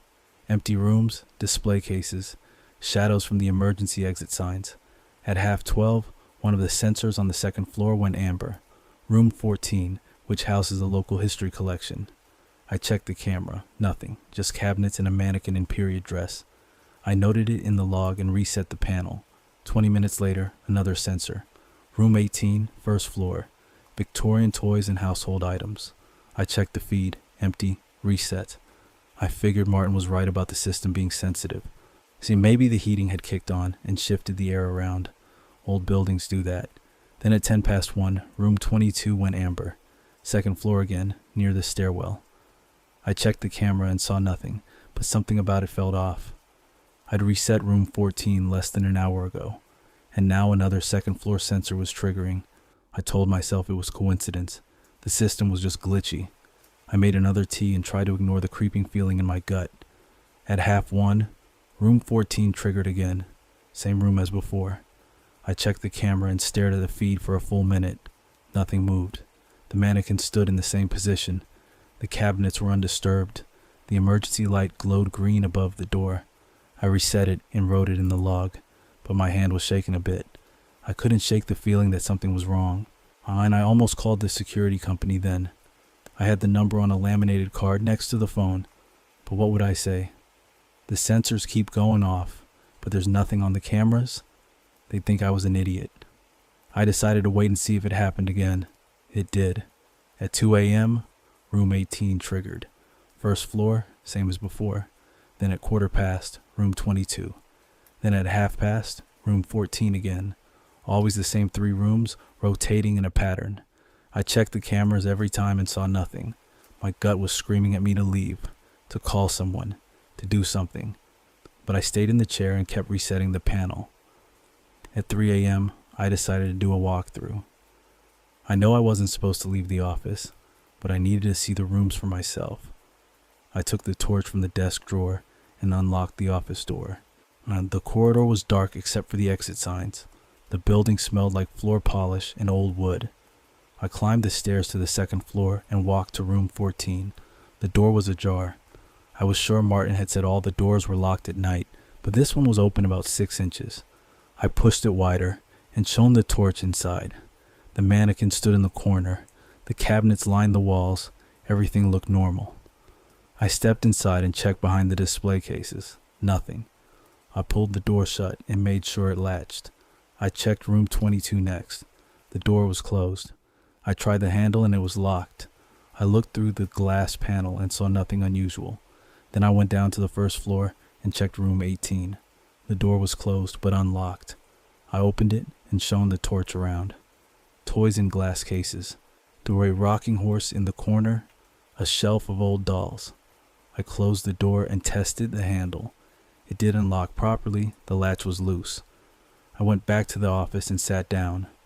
I told myself the doors were just faulty, that the motion sensors were picking up drafts from the gaps. But I couldn't explain why the same 3 rooms kept triggering in sequence. I thought about calling the security company again, but it was 2:30 in the morning and I didn't want to look paranoid. At 4 a.m., all 3 sensors triggered at once. Room 14, room 18, Room 22. All amber, all within 10 seconds of each other. I checked the cameras and saw nothing. I reset the panel and stared at the screen, waiting for it to happen again. It didn't. The rest of the shift was quiet. At 6 a.m., the day manager arrived and I handed over the log. She looked at the entries and frowned, said she'd get maintenance to check the sensors. I didn't mention the doors or the pattern. I just wanted to leave. I drove home as the sun came up and slept until 2 in the afternoon. When I woke up, I had a text from the facilities manager asking if I'd be available for another overnight shift the following week. I said no. I didn't give a reason. I still think about it sometimes. The way the sensors triggered in sequence, the doors that shouldn't have been open, the feeling that something was moving through the building just ahead of me. I never found out if anyone else noticed the pattern or if the cameras caught anything I missed. I never went back to check. To this day, I don't know what I was sharing that building with. The self-storage place is about 3 miles outside town, tucked behind a retail park that's mostly empty now. Big metal building, orange roll-up doors in rows, motion sensor lights that barely work half the time. I'd been doing the overnight security shifts there for about 2 months, covering for the regular guy who was off with a bad back. The job was simple. Walk the corridors every hour, check the locks, make sure nobody's broken in. Most nights nothing happened. I'd sit in a little office by the entrance, scroll through my phone, maybe watch something on my laptop. The pay was decent enough for what it was. The blackout started around midnight. I was doing my first round when the lights cut out. Just went dead all at once. The emergency lighting kicked in after a few seconds, wearing these dim yellow strips along the floor that barely lit anything. I went back to the office and checked the breaker box, but it wasn't that. The whole area was out. I could see through the window that the retail park across the road was dark too, and the streetlights were gone. My phone still had signal, so I checked the power company's website. Outage reported. No estimated time for restoration. Could be an hour, could be all night. I wasn't too bothered at first. The emergency lights were enough to see by, and I had a torch in the office. I did my second round at 1:30, walking the corridors with a torch beam cutting through the dark. The place felt different without the main lights, bigger somehow. The corridor stretched further than I remembered. I checked the locks on the units as I went, untugging each handle to make sure it was secure. Everything seemed fine. Unit 47 was about halfway down the second corridor. I remember noticing it because the door was up about 6 inches, just enough to see a gap of darkness underneath. I stopped and shone my torch at it. The lock was still in place, hanging from the latch, but the door itself was open. I figured someone had been in earlier and hadn't closed it properly. It happens sometimes. People rent the units, fill them with boxes or furniture, then forget to pull the door all the way down. I lifted the door fully, shone my torch inside. Just boxes, the usual stuff. Old furniture covered in dust sheets, a stack of plastic storage crates. Nothing unusual. I pulled the door back down, made sure it was flush with the ground, then moved on. The third round, just after 2:30, I found it open again. Same unit, same 6-inch gap. I stopped in the corridor and stared at it for a moment. My gut was telling me something was off, but I couldn't work out what. I walked over and checked the lock again. Still in place, undamaged. The door itself looked fine, no sign it had been forced. I pulled it up, checked inside again. Same boxes, same furniture, nothing moved. I pulled the door down harder this time, really made sure it was seated properly. Then I stood there for a minute, just listening. The building was silent except for the faint hum of the emergency lights. I told myself it was probably the wind, or maybe the door was faulty, the mechanism wasn't catching properly. I made a note to mention it to the manager in the morning. Then I finished the round and went back to the office. At 3:30 I did the fourth round. Unit 47 was open again. This time I felt a spike of unease, something cold in my chest. I stood at the end of the corridor and shone my torch down toward it. The gap was there, same as before, maybe a bit wider. I walked slowly toward it and listening for any sound. Nothing. I crouched down and looked under the gap, trying to see if there was anything inside that might be pushing the door up. Just darkness and the edge of a cardboard box. I pulled the door up, stepped inside with the torch, and looked around properly. The boxes were stacked the same way. The furniture hadn't moved. I checked behind the dust sheets, under the crates. Nothing. No sign anyone had been in here. I stood in the middle of the unit and turned slowly, shining the torch into every corner. My heart was beating faster than it should have been. I couldn't shake the feeling that something was wrong. I pulled the door down again, and this time I wedged a piece of wood from the office under the bottom edge, jamming it in place. If it opened again, I'd know for certain something was going on. I went back to the office and sat down, but I couldn't settle. I kept thinking about that unit, about the door opening on its own. I checked my phone. Nearly 4 a.m., still no power. I thought about calling the police, but what would I even say? A storage unit door keeps opening? They'd think I was wasting their time. I figured I'd wait until the morning, talk to the manager, maybe get someone to look at the door mechanism. At 3:30, I did the 5th round. The piece of wood was lying on the floor about 3 feet away from the unit. The door was open again, this time about a foot. I stood there staring at it, my torch beam shaking slightly because my hand was trembling. Every instinct told me to leave, to get in my car and drive away, but I couldn't. I had to check. I had to know. I walked over, pulled the door up fully, and stepped inside. Everything looked the same. Boxes, furniture, dust sheets. I moved deeper into the unit, checking behind the stacks, looking for anything that might explain what was happening. Then I heard it. A faint sound, like fabric shifting. I spun around, shining the torch toward the entrance. There was someone standing just outside the unit, in the corridor. Just standing there, not moving. I couldn't see their face properly in the dim emergency lighting, but I could make out the shape of them. Average height, dark clothing, the hands at their sides. They didn't say anything, didn't move, just stood there, watching me. I felt my stomach drop. I opened my mouth to say something, but nothing came out. The figure didn't react, didn't step forward or back, just stood there, perfectly still. I moved toward the entrance slowly, keeping the torch on them. As I got closer, they turned and walked away, disappearing into the darkness of the corridor. I heard footsteps, faint and steady, moving further away. I ran to the corridor entrance and shone the torch after them, but there was nothing. Just empty corridor, the emergency lights casting long shadows. I went straight back to the office, locked the door, and sat there until the sun came up. The power came back on around 6 a.m., just as my shift was ending. I didn't do another round. I didn't go near Unit 47 again. I told the manager about it when he arrived. He checked the unit himself, said everything looked fine, said the door mechanism was working properly. He said I must have imagined the person, that the blackout had me on edge. Maybe he was right. Maybe I was just tired, or paranoid, or both. But I quit the next day. I couldn't go back there. Not after that. I still think about it sometimes, about the figure standing in the corridor, about the door opening again and again, no matter how many times I closed it. I never found out who they were, or what they wanted. To this day, I don't know if they were trying to get in, or trying to get me to come out. The site had been there for about 8 months. They were putting up a block of flats on the corner where the old print works used to be, right between the high street and the canal path. I'd walk past it 100 times during the day. Chain link fence, yellow diggers, pallets of bricks stacked under tarps, standard building site. I'd been working late at the restaurant.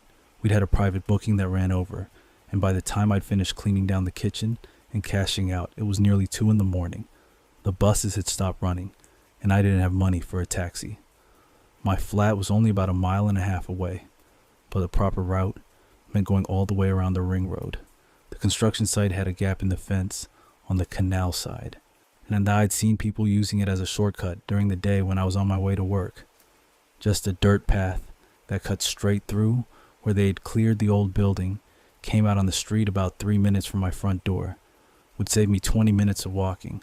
I stood at the gap for a minute, looking through. The site was lit by those tall orange security lights they use, the kind that make everything look jaundiced and flat. I could see the path clearly enough, just hard-packed dirt with wheel ruts from the machinery. Nobody around. The fence had a sign about authorized personnel only, but the gap was wide enough that it was clearly being used regularly. My feet were killing me from the shift, and I just wanted to get home. I went through. The ground was uneven, bits of rubble and old bricks scattered around.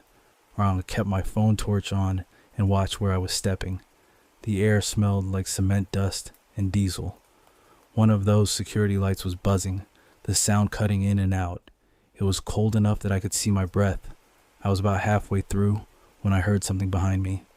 Not footsteps exactly, more like scraping. Metal on concrete, maybe.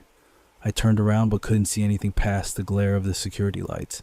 Just shadows and stacked materials. I kept walking. The path curved slightly around a pile of scaffolding poles. When I glanced back again, I noticed something odd.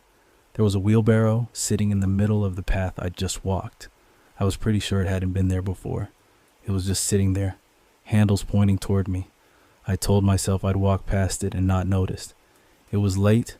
I was tired. The lighting was weird. I kept going. The path narrowed where they dug a trench for drainage or foundations or something. Wooden boards had been laid across it like a makeshift bridge. I crossed carefully, testing each board before putting my weight on it. On the other side, I looked back again. The wheelbarrow had moved. It was closer now, maybe 10 meters behind me instead of 20, and there were bricks in it, a neat stack of about 6 or 7, arranged carefully. I stopped walking. My gut was telling me something was wrong, but I couldn't make sense of what I was seeing. Maybe someone was working a night shift. Maybe I misremembered where the wheelbarrow had been. The security lights made it hard to judge distances. I pulled out my phone to check the time. Nearly 2:15. No signal. But that wasn't unusual in this part of town. The site was surrounded by tall buildings, and the signal had always been patchy. I walked faster. The exit gap in the fence was visible now, maybe 50 meters ahead. Streetlights beyond it. Normal orange glow instead of the sickly construction site lights. Behind me, I heard that scraping sound again, louder this time, rhythmic, like someone dragging something heavy. I turned around, and the wheelbarrow was right there, maybe 5 meters away. The bricks were stacked higher now, a neat pyramid, and beyond it, further back along the path, I could see more things that hadn't been there before. A cement mixer, a pallet of blocks, a ladder leaning against nothing. It was like the path was rebuilding itself behind me. I should have run then. Every instinct was screaming at me to just get out. But I stood there staring, trying to work out what I was seeing, trying to make it make sense. That's when I saw him. He was standing next to the cement mixer, about 20 meters back, just standing there, completely still. He was wearing a high-vis vest and a hard hat, work boots. He looked like he belonged there, like he was meant to be on a construction site, but he wasn't doing anything, just standing with his arms at his sides, facing in my direction. I couldn't see his face properly because of the hard hat and the angle of the lights, but I could tell he was looking at me. I raised my hand, a stupid automatic gesture, a wave almost, like I was trying to establish that we were both just normal people in a normal situation. He didn't move, didn't wave back, didn't call out to ask what I was doing there, just stood there. Well, I turned and walked toward the fence, not running. I didn't want to run. That felt like it would make it real, would confirm that something was actually wrong. I just walked quickly, my phone torch beam bouncing off the ground. Behind me, the scraping sound started again, steady, methodical. I looked back once more and he was closer, still standing still, but closer, like he'd moved while I wasn't looking. The wheelbarrow was right behind him now. And there were more things. A sawhorse, a stack of timber, a generator. The path I'd walked was filling in, being rebuilt, piece by piece. I almost called the police then, had my phone out, finger hovering over the emergency call button. But what would I say? That someone was moving equipment around on a construction site at night? That things looked different than I remembered? I'd sound insane. And by the time they arrived, if they even took me seriously, I'd be long gone. I put the phone away and walked faster. The fence gap was right there, 10 meters, 5. I could see the street beyond, a parked car with condensation on the windows, a closed kebab shop with its metal shutters down. I squeezed through the gap and didn't look back until I was on the pavement. The construction site looked normal. Orange lights, stacked materials, empty and still. I couldn't see the man in the high-vis vest, couldn't see the wheelbarrow, just shadows and equipment.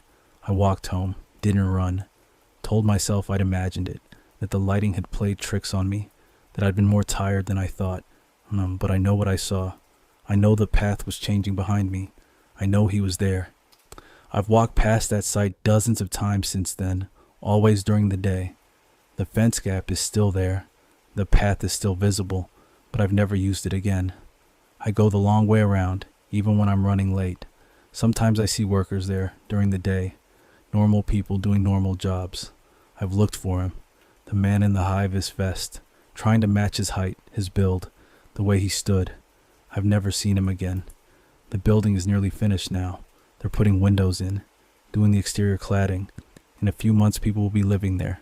Normal people, going about their lives, walking through what used to be that site. I still don't know what he was doing there that night. I still don't know why he was rebuilding the path behind me. I still don't know what would have happened if I stayed longer. If I'd waited to see what he was building toward, I just know I'm glad I didn't find out. The leisure center closes at 10 p.m. during the week. I come in at 11 to run checks on the filtration systems, test the chemical levels, and do minor repairs while the building's empty. It's a decent gig. Quiet, pays well enough, and I can listen to podcasts while I work.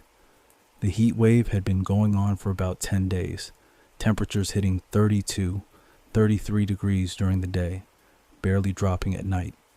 The air conditioning in the main pool hall had packed in 2 days earlier, and they were waiting on parts, so the place was like a greenhouse by closing time. Management decided to drain the main pool overnight to do emergency repairs on the filtration system. I was supposed to supervise the drainage, then patch a crack in the tile work near the deep end. I got there just after 11.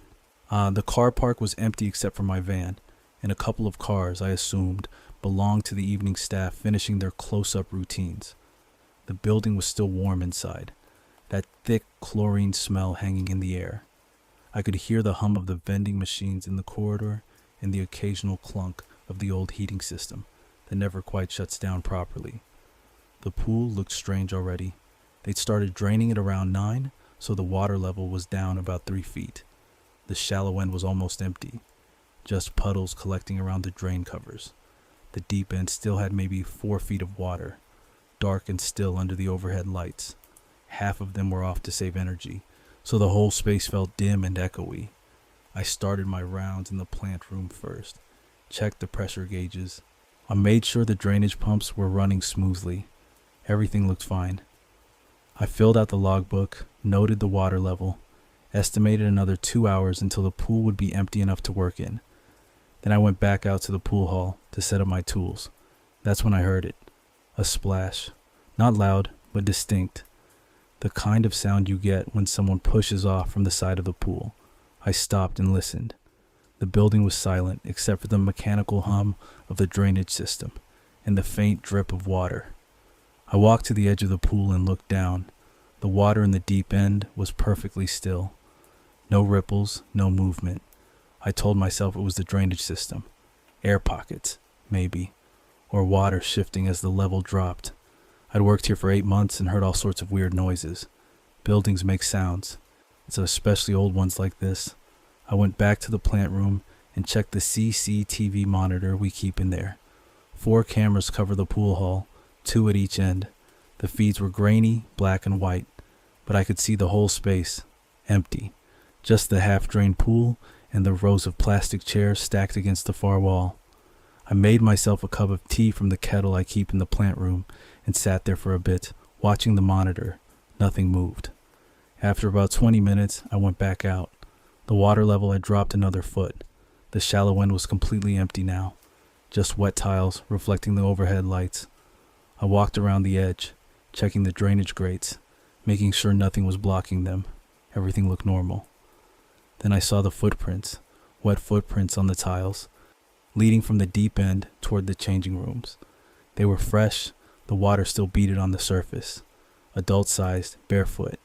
They stopped about halfway across the pool deck, just ended in the middle of the floor. My gut dropped. I stood there staring at them, trying to work out how they could have gotten there. Maybe someone from the evening shift had walked through after closing, checked something, then left. but the prints were too fresh. The tiles dried fast in this heat. These couldn't have been more than a few minutes old.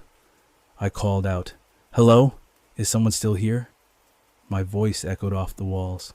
No response. I should have called the police then. Looking back, that's what I should have done. But I didn't want to look stupid. I didn't want to explain that I'd seen wet footprints and panicked. So I checked the changing rooms instead. Both were empty. The lights were off, the floors dry. No sign that anyone had been in there. I checked the showers, the toilet cubicles, even the storage cupboards. Nothing. When I came back out, the footprints were gone. The tiles were dry. I stood there for a long time, trying to make sense of it. The heat, maybe. I was tired, hadn't been sleeping well in the heat wave. Maybe I'd imagined them, but I knew I hadn't. I'd seen them clearly, the wet prints on the pale blue tiles. I went back to the plant room and watched the monitor for another hour. The pool kept draining. By 1:30 a.m., there was less than 2 feet of water left in the deep end. I made another cup of tea, checked my phone. No signal as usual. The building's thick walls and the basement plant room make reception patchy. I forced myself to go back out at 2 a.m.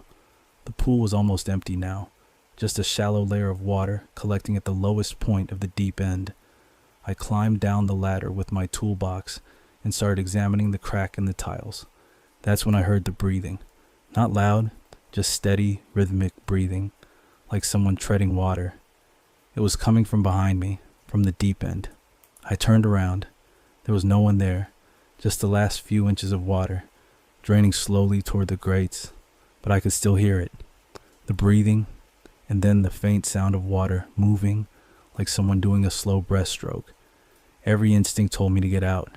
I grabbed my toolbox and climbed the ladder faster than I should have, nearly dropping my wrench. I didn't stop until I was back in the plant room with the door shut. I sat there until 4 a.m., watching the monitor. The pool was completely empty by then, just wet tiles and the dark drain covers. I didn't see anything move on the cameras, but I could still hear it in my head. That steady breathing, the sound of someone swimming in water that wasn't there anymore. I finished my shift at 6, filled out a logbook, and left. I didn't mention anything to the day staff when they arrived. What would I have said? I requested a transfer to the day maintenance shift the following week. Told them I needed the hours to fit around another job. They didn't ask questions. I still work at the leisure center, but I don't go near the pool hall after dark. Someone else does the overnight checks now. I've never asked them if they've noticed anything strange. To this day, I don't know what I heard that night. I don't know who left those footprints, but sometimes, when I'm locking up in the evening and I walk past the pool hall, I get this sinking feeling, like something's still in there, waiting for the lights to go out. I should have called the police. I know that now, but I didn't, and I never got answers. I don't think I want them anymore. The VR arcade sits on the second floor of a shopping complex, about 20 minutes from the city center. It's one of those places that does decent business on weekends, but is mostly dead during the week. I picked up the overnight shift because they needed someone to handle maintenance and deep cleaning between the evening close at 11 and the morning setup at 7. The pay was all right, and I could do coursework during the quiet hours. The space itself is about the size of a tennis court, divided into 12 VR pods, arranged in 2 rows. Each pod is a small booth with a gaming chair, headset, hand controllers, and a door that locks from the inside for privacy. The walls are black foam padding with purple LED strips running along the edges. There's a reception desk near the entrance, a small staff kitchenette in the back, and toilets down the corridor outside. My routine was straightforward. I'd arrive at 11:15, let myself in with the key fob, do a walkthrough to make sure everything was powered down properly, then start the cleaning. I'd wipe down the headsets with disinfectant wipes, vacuum the pods, check the equipment for damage, and log any issues in the maintenance book. Usually took about 2 hours if I didn't rush it. After that, I'd sit at the desk and work on my dissertation until about 6, then do a final check before the morning manager arrived. The night it happened was a Thursday in March. I remember because there had been announcements all week about the nationwide emergency alert test scheduled for 3 a.m. The government was testing the new system that sends alerts to every mobile phone in the country. I'd seen the posters on the tube and read about it online. Everyone was going to get a loud alarm and a message at the same time, just to make sure the system worked. I got to the arcade at the usual time. The shopping complex was empty, except for the security guard doing his rounds on the ground floor. I could hear his radio crackling as I walked past the closed shops toward the escalators. The arcade was dark when I opened the door, just the emergency exit signs glowing green near the fire doors. I flipped the lights on and did my walkthrough. All the pods were empty, headsets hung on their hooks, chairs pushed in. Everything looked normal.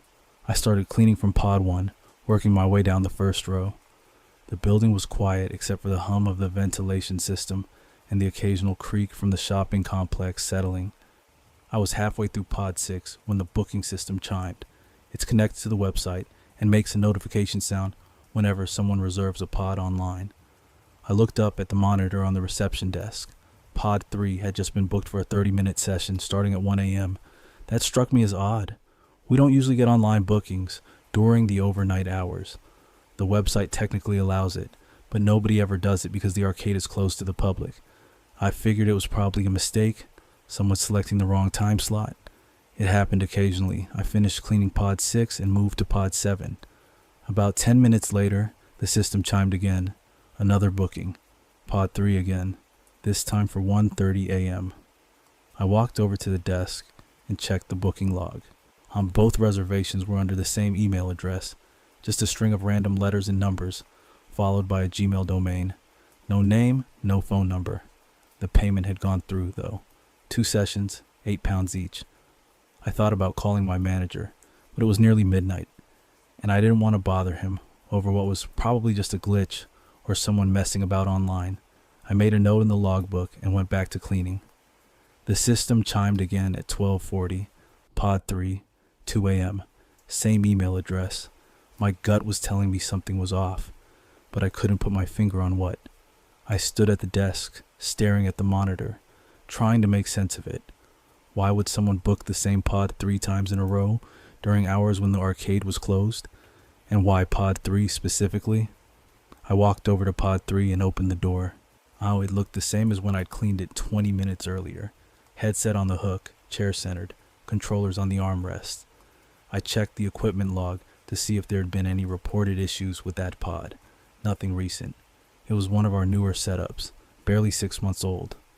I went back to the desk and pulled up the website on the monitor. The booking calendar showed all 3 reservations clearly marked. I clicked on the first one to see if there were any additional details, just the email address and the timestamp. At 1 a.m., I was sitting at the desk working on my dissertation when my phone buzzed. Not the emergency alert, just a regular notification. I checked it. An email from the arcade's booking system. Your session in pod 3 is ready. Please proceed to your reserved pod. I stared at the email. So it had been sent to my personal email address, the same address I'd used when I applied for the job, the one on file with HR. I felt the hair on the back of my neck stand up. I looked at the booking log again. The email address on the reservation wasn't mine. It was that random string of characters. But somehow the system had sent the notification to me. I thought about calling the police, but what would I even say? Someone had booked a VR pod online, and I received an automated email. It sounded ridiculous even in my head. I told myself it was probably just a system error, some crossed wires in the booking software.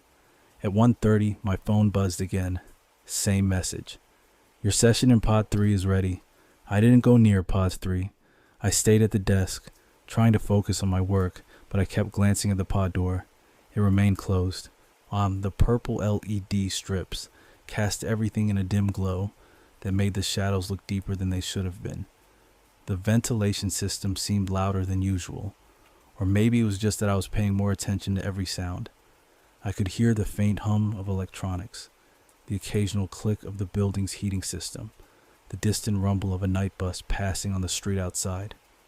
At 2 a.m., my phone buzzed a third time. I almost didn't check it. My hands were shaking slightly as I picked up the phone. Same message. Pod 3. I stood up and walked toward the pod. Every instinct told me not to open that door, but I needed to see. I needed to know if someone was actually in there, if this was all some elaborate prank, or if I was losing my mind. I reached for the door handle. It was locked from the inside. The pods can only be locked from inside. There's a simple sliding bolt that users can engage for privacy. From the outside, there's no way to lock it. I'd cleaned that pod myself less than 2 hours ago. It had been empty. The door had been open. I stepped back. My mouth was dry. I thought about the security guard downstairs, wondered if I should go find him, but the idea of leaving the arcade, of turning my back on that locked door, made my stomach turn. At 3 a.m., every phone in the country went off at once, the emergency alert test. The sound was deafening in the quiet arcade, a harsh, siren-like tone that made me jump. My phone screen lit up with a test message. I could hear the security guard's phone going off somewhere below, muffled through the floor. When the alert stopped, the silence felt heavier. I stood there staring at Pod 3. The door was still closed, still locked. I grabbed my coat and my bag and I left. I didn't do the rest of the cleaning. I didn't finish my shift. I just walked out, locked the door behind me, and went home. I texted my manager at 6 a.m. and told him I'd had a family emergency. He was annoyed, but he didn't push it. I went back the next week for my regular shift. Pod 3 was fine. No bookings during overnight hours since then. The booking system logs showed those 3 reservations, all paid for, none of them used. I still work there. I still do the overnight shift. But I don't clean Pod 3 anymore. I tell myself it's because the equipment is newer and doesn't need as much maintenance. That's what I tell myself. I never found out who made those bookings. The email address was deleted or never existed. I checked. My manager thought I'd imagined the locked door, said maybe I'd forgotten to check it properly. Maybe he's right. But I still think about it. About that door locked from the inside. About my phone buzzing 3 times. About the fact that someone or something knew exactly when I'd be there and which pod I'd be cleaning. I never called the police. I wish I had.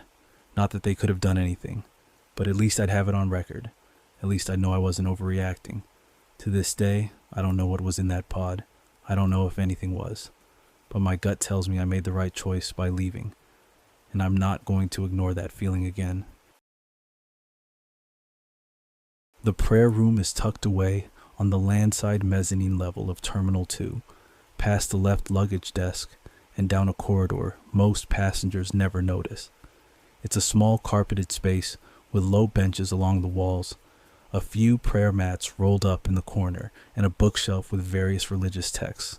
The lighting is soft, almost dim, and there's a sign on the door asking people to remove their shoes and keep their phones on silent. I've been working there for about 7 months. The airport contracts out the overnight attendant role to a facilities company, and I picked it up because the hours suited me. Midnight to 8 a.m., 4 nights a week. My job is basically to make sure the room stays clean and accessible, restock the water dispenser, and deal with any issues that come up. Most nights I see maybe 3 or 4 people total. It's quiet work, which is what I wanted after spending years in retail. The night it started, there'd been a systems failure at air traffic control. Nothing dangerous, just a software glitch that grounded departures for about 6 hours. The terminal was packed with stranded passengers, trying to sleep on benches or queuing at the rebooking desks. I'd had more people than usual coming through the prayer room, mostly just looking for somewhere quiet to sit that wasn't a hard plastic chair. I was restocking the pamphlet holder near the door around 2 a.m. when I noticed the first note. It was on the small table by the window, folded once, my name written on the outside in blue biro, just Martin in neat block capitals. I picked it up and opened it. Inside, in the same handwriting, it said, "You should check the CCTV blind spot near the fire exit." I stood there reading it twice. The thing that got me wasn't the content so much as the fact that it used my name. I don't wear a name badge. There's no signage in the room that mentions me. The only people who know my name would be other facility staff or someone who'd specifically asked about me at the information desk. And why would anyone do that? I folded the note back up and put it in my pocket. My gut was telling me it was probably just someone messing about. Maybe a bored passenger who'd overheard my name on a radio or something. But I couldn't quite shake the feeling that it was odd. Around 3:30, I did my usual walk around the mezzanine level. The fire exit the note mentioned is at the far end of the corridor. I'm past the baby changing room and the staff toilet. There's a CCTV blind spot there, actually. I know because one of the security guards mentioned it a few months back. Said they'd been meaning to get it fixed, but it kept getting pushed down the priority list. I stood by the fire exit for a minute, looking around. Nothing seemed out of place. The corridor was empty. I could hear the hum of the air conditioning and the distant sound of gate announcements echoing up from the main concourse below. When I got back to the prayer room, there was another note on the same table. This one said, "You didn't look up." I felt my stomach drop. I'd been gone maybe 10 minutes, and I locked the door behind me like I always do when I leave the room unattended. I checked the lock. It was still engaged. For the door has one of those push bar mechanisms on the inside for fire safety, but from the outside you need a key, and I had the only copy on my belt. I looked around the room. It's not big. There's nowhere to hide. The benches are low and open underneath. The bookshelf is against the wall. The ceiling is a standard drop tile setup, with no access panels in here. Just solid tiles and recessed lighting. I told myself I must have missed the note earlier. Maybe it had been there all along, and I just hadn't noticed. But I knew that wasn't true. I've been standing right by that table when I found the first note. I sat down on one of the benches and tried to think it through. Someone had been in the room, someone who knew my name, knew about the CCTV blind spot, and had a way of getting in and out without me noticing. Every instinct was telling me to call security, but what would I even say? Someone left me 2 notes. They'd think I was wasting their time, especially with the terminal and chaos from the flight disruptions. I stayed in the room for the next hour. A couple of passengers came in, stayed for 10 or 15 minutes each, then left. I watched them carefully. Neither of them went near the table. Neither of them looked at me for longer than a polite nod. At 5 a.m., I went to refill the water dispenser. The storage cupboard is just outside the prayer room, built into the corridor wall. I unlocked it, pulled out a new water bottle, and turned around to find another note tucked under the prayer room door. I could see it from where I was standing, a folded piece of paper, half visible against the gap at the bottom of the door. When I walked over and picked it up, my hands were shaking. It said, "I've been watching you for 3 weeks. You take the same route to your car every morning. You park in Bay 47 in the staff car park. You stop at the Costa on level 1 at 8:15 and order a flat white." That was when the fear properly set in, not because of what the note said, but because it was all true. I do park in Bay 47. It's near the stairwell, and usually empty at that time of night. I do stop at Costa most mornings before I drive home. I've never thought about it as a routine, but it is. I looked up and down the corridor. There was no one there. The airport was still busy, but this part of the building was deserted. I thought about the CCTV blind spot by the fire exit. I thought about the phrase, "You didn't look up," and felt the hairs on the back of my neck stand up. When I went back into the prayer room and locked the door from the inside. I sat on the bench closest to the door and didn't move for the next 2 hours. I kept my phone in my hand the whole time. I didn't call the police. I didn't call security. I just sat there, watching the door, listening to every sound in the corridor outside. No one else came in. At 8 a.m., my replacement arrived, a woman called Priya who does the day shift. I handed over the keys and left without telling her anything. I didn't know what I'd say. I didn't know if I was overreacting. I didn't stop at Costa that morning. I went straight to my car, checked the back seat and the boot, and drove home. I kept checking the rearview mirror the whole way. I still work at the airport. I moved to a different shift pattern, and I don't park in the same bay anymore. Now, I never found out who left the notes. Security couldn't help because there's no coverage of that corridor, and the notes themselves didn't have any prints on them that led anywhere. I still think about the phrase, "You didn't look up." I've been back to the fire exit a few times since, and I've looked up at the ceiling tiles, at the light fittings, at the ventilation grills. I don't know what I'm supposed to see, but the feeling that someone was up there, watching me walk past, hasn't gone away. I don't know what they wanted.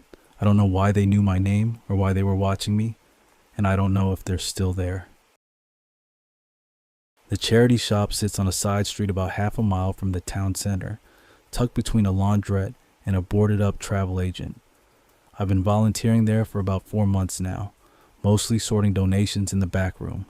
They needed someone to cover the overnight inventory shift because we'd had a massive influx of donations after the council announced the flood warnings. People clearing out their basements before the river burst its banks, I suppose. The shift was supposed to be simple. Midnight to 6 a.m., just me in the back room logging donations, pricing things, and getting stock ready for the shop floor. The manager, Carol, showed me how to lock up properly and gave me her mobile number in case anything went wrong. She seemed nervous about leaving me alone, but I told her I'd be fine. I've done plenty of night shifts before at my old warehouse job. The back room is bigger than you'd think. It's essentially the entire ground floor behind the shop, with metal shelving units running the length of the space and a sorting table in the middle under fluorescent strip lights. There's a fire exit at the back that opens onto an alley and a small toilet cubicle in the corner. The heating doesn't work properly, so I'd brought a jumper and a thermos of tea. I started around half midnight, working through the bags that had been dropped off during the day. Mostly clothes, some books, a few kitchen items, standard stuff. The radio was on low in the background, playing that overnight talk show where people phone in about insomnia and conspiracy theories. I wasn't really listening. Around 1 a.m., I heard the donation chute rattle. It's a metal slot in the wall that opens onto the street, with the chute that drops bags straight into a wheeled bin in the back room. People use it when the shop's closed. I heard something slide down and land with a soft thump. I wheeled the bin over and pulled out a black bin bag. Inside were 3 items: a child's yellow raincoat, a pair of men's walking boots, and a digital alarm clock. I logged them in the system like I'd been shown, wrote the date and time on the tag, and put them on the shelving unit marked for pricing. I went back to sorting the other bags. Maybe 20 minutes later, the chute rattled again. Another bag dropped. I opened it. Same 3 items: yellow raincoat, walking boots, alarm clock. I figured someone had made a mistake. Maybe they'd meant to donate more and accidentally dropped the same bag twice. Or there was a mix-up with their car boot. It happens. I logged them again anyway, put them on a different shelf. I kept working. The rain had started properly now, heavy enough that I could hear it drumming on the roof. The flood warnings had been all over the local news for 2 days. The river was already over the footpath, and the council had been handing out sandbags. Around 2 a.m., the chute rattled a 3rd time. I stared at the bin for a moment before I walked over. My gut was telling me something was off, but I couldn't put my finger on what. I opened the bag. Yellow raincoat, walking boots, alarm clock. I stood there holding the bag, looking at the 3 items. They weren't just similar. They were identical. Same size boots, same scuff marks on the toe, same brand of alarm clock, with the same crack in the plastic casing. Found the same yellow raincoat with the same faded Peppa Pig logo on the chest. I walked over to the shelving unit and checked the first 2 batches I logged, all identical. 6 yellow raincoats, 6 pairs of boots, 6 alarm clocks. I thought about calling Carol, but I didn't want to wake her up over what was probably just someone playing a prank. Maybe it was teenagers messing about because they knew someone was working overnight. I told myself I was being paranoid. I put the 3rd batch on the shelf and went back to the sorting table. The rain was getting heavier. I could hear it sluicing through the gutters outside. The radio crackled with static for a moment, then cleared. At 1:30, the chute rattled again. I didn't want to check. I just stood there at the sorting table, staring at the bin. Every instinct told me to leave it. I had to just ignore it, but I couldn't. I walked over and opened the bag. Same 3 items. I looked at the donation chute. It's just a metal slot, maybe 12 inches wide. You'd have to be standing right outside on the pavement to use it. I walked over to the fire exit at the back and checked it was locked. It was. The bolt was across and the handle was secure. I went back to the sorting table and tried to focus on the other bags, but I couldn't concentrate. I kept glancing at the chute, waiting for it to rattle again, and it didn't, not for a while. I got through another 2 bags of donations. Clothes, books, a toaster, normal stuff. The rain was torrential now. hammering against the windows at the front of the shop. I thought about the flood warnings, about the river half a mile away, or at 3:15 the chute rattled. I walked over slowly, opened the bin, pulled out the bag, yellow raincoat, walking boots, alarm clock. I stood there holding the bag, and I had this sinking feeling in my stomach that I couldn't explain. It wasn't just the repetition, it was the timing. Every 45 minutes, almost exactly. Like someone was standing outside in the rain, waiting, timing it. I thought about calling the police, but what would I even say? Someone keeps donating the same items to a charity shop? They'd think I was wasting their time. I figured it was nothing, just some weird prank. I logged the items and put them on the shelf. 12 yellow raincoats now, all identical. 12 pairs of boots. 12 alarm clocks. I tried Carol's number. It rang 4 times and went to voicemail. I didn't leave a message. The strip lights above me flickered once, then steadied. The rain was so loud now, it sounded like static. I went to the front of the shop and looked through the window onto the street. The street lights were on, but the rain was too heavy to see much. No cars, no movement, just water sluicing down the pavement. I went back to the sorting table and sat down. I didn't want to be near the chute anymore. At 4 a.m., it rattled again. I didn't move. I just sat there staring at the bin. The bag slid down the chute and landed with a soft thump. I couldn't shake the feeling that someone was standing outside, watching the building, waiting for me to collect it. I thought about going to check, opening the front door, and looking up and down the street, but I didn't. My gut told me not to. I stayed at the sorting table until 5 a.m. The chute rattled twice more. Gee, I didn't check either bag. When Carol arrived at 6, I was still sitting there. She asked if I was all right, and I said I was fine, just tired. I didn't mention the donations. I didn't know how to explain it. I left through the front door and walked to my car. The rain had stopped, but the streets were flooded, water pooling around the drains. I looked back at the shop once before I drove away. There was someone standing on the pavement outside the donation chute, just standing there, facing the building. I couldn't see their face properly in the early light, but they weren't moving. I got in my car and left. I texted Carol later that morning and told her I couldn't do the overnight shift anymore. I didn't give her a reason. She didn't push. I still don't know who it was or why they kept donating the same 3 items. I think about it sometimes, late at night when I can't sleep. I never went back to check how many bags were in that bin when Carol opened up. I probably should have called the police. I regret not doing that, but I still don't know what I would have told them. The depot is just a prefab office and storage shed tucked beside the canal, about 4 miles outside town, where the towpath runs through open farmland. I'd been doing the winter maintenance contract for the Canal Trust since November, 3 nights a week, 10 p.m. to 6 a.m., checking lock gates for ice damage, logging water levels, and keeping an eye on the equipment. The pay was better than my last job, and I didn't mind working alone. That night was the coldest we'd had all year. The forecast said -7, and when I pulled into the gravel lot beside the depot just before 10, I could see my breath hanging in the air under the single security light. The canal was starting to ice over at the edges, a thin skin of white spreading out from the banks.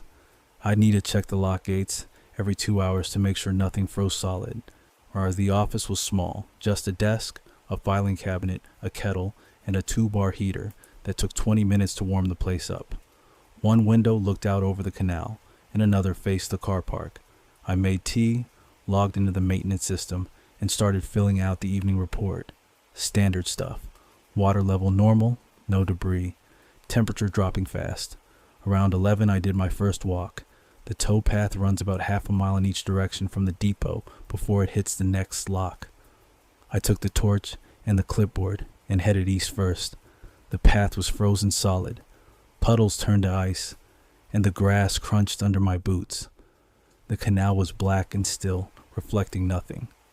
I checked the lock gate, tested the mechanism, noted the ice forming around the edges. Everything looked fine. When I got back to the office, I made another cup of tea and sat down to update the log. That's when I first saw him.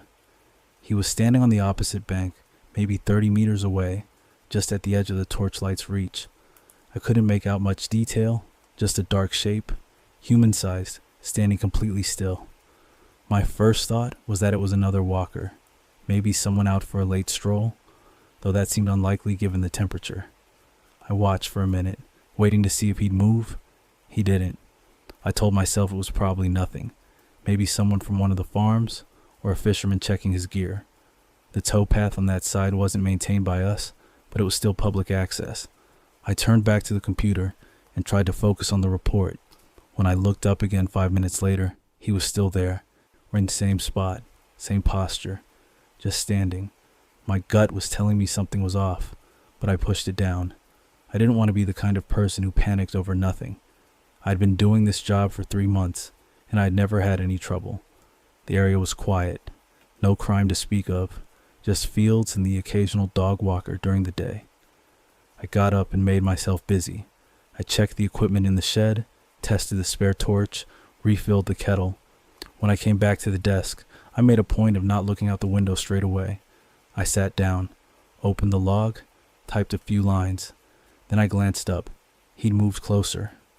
Not by much, maybe 5 meters, but he was definitely closer than before. Still on the opposite bank, still facing the office. I couldn't see his face, just the outline of his head and shoulders. He was wearing something dark, a coat maybe, and his hands were at his sides. I stood up and went to the window. The heater rattled behind me. I stared out at him, waiting for him to do something, wave, turn away, anything. He just stood there. I thought about calling the police, but what would I say? There's someone standing on the towpath? That wasn't illegal. He wasn't on our property, wasn't doing anything threatening. I'd sound ridiculous. I decided to do my next walk early. Maybe that would spook him off. I grabbed the torch and the high-vis jacket and stepped outside. The cold hit me immediately, sharp and clean. I locked the office door behind me and started walking west along the towpath, away from him. I kept the torch beam low, sweeping it across the path ahead. My breath came out in clouds. I could hear the ice cracking faintly on the canal surface. When I reached the next lock, I stopped and turned around. I couldn't see the depot from here. The path curved too much, but I could see the glow of the security light in the distance. I checked the lock gate, noted the ice buildup, and started back. As I came around the bend and the depot came into view, I saw him again. He'd crossed the canal somehow, maybe at the footbridge 100 meters down, and now he was standing on my side of the towpath, closer to the office, maybe 20 meters from the door. I stopped walking. My heart was pounding. He was facing the office, not me, and he still hadn't moved. I couldn't see his face in the shadows, but I could see he was tall, broad-shouldered. He wasn't dressed for the weather. No hat, no gloves that I could see. I stood there for maybe 30 seconds, just watching him. Every instinct told me to turn around and walk the other way, but my car was in the lot, and my phone was in the office.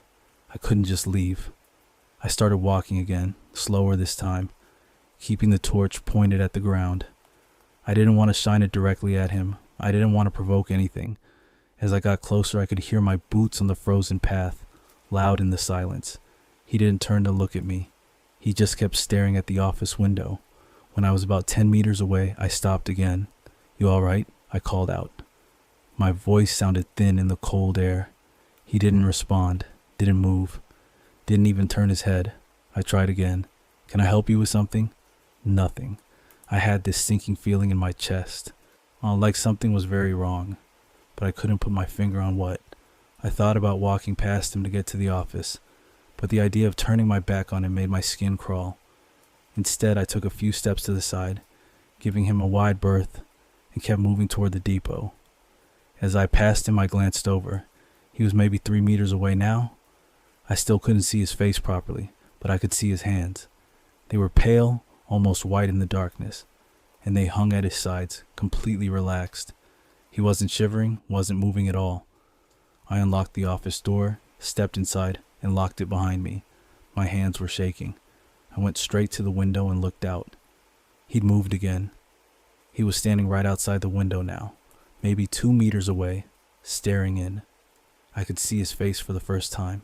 Middle-aged, maybe, with a blank expression. No anger, no curiosity, nothing, just staring. I grabbed my phone and thought about calling the police, but what would I say? He wasn't threatening me, wasn't trying to get in. He was just standing there. I didn't want to waste their time. I didn't want to look like an idiot. I sat down at the desk and tried to ignore him. I updated the log, checked the weather forecast, made another cup of tea. Every time I looked up, he was still there, staring in, not moving, not blinking that I could see. Around 2 a.m., I couldn't take it anymore. I grabbed my keys and my phone and decided to leave. I'd call the trust in the morning, tell them I'd had an emergency. I didn't care if I lost the contract. I just wanted to get out. I opened the door and he was gone. The towpath was empty. I scanned the area with the torch, checked both directions, looked across the canal. Nothing. Just the frozen path and the black water and the fields beyond. I got in my car and drove home. I didn't look back. I called the trust the next morning and told them I'd had a family emergency. They were fine about it, said they'd get someone else to cover the rest of the week. I never went back. I still don't know who he was or what he wanted. I've thought about it a lot. Maybe he was lost. Maybe he was on something. Maybe he was just messing with me. But the way he moved, the way he stared, the fact that he never made a sound. I can't shake the feeling that if I'd stayed any longer, something worse would have happened. I drive past the depot sometimes during the day, and I always look at the towpath. I've never seen him again. But I still think about him standing there in the cold, staring at nothing, waiting for something I'll never understand. The scrapyard job wasn't meant to be permanent, just something to cover rent while I looked for proper work after my contract ended at the warehouse.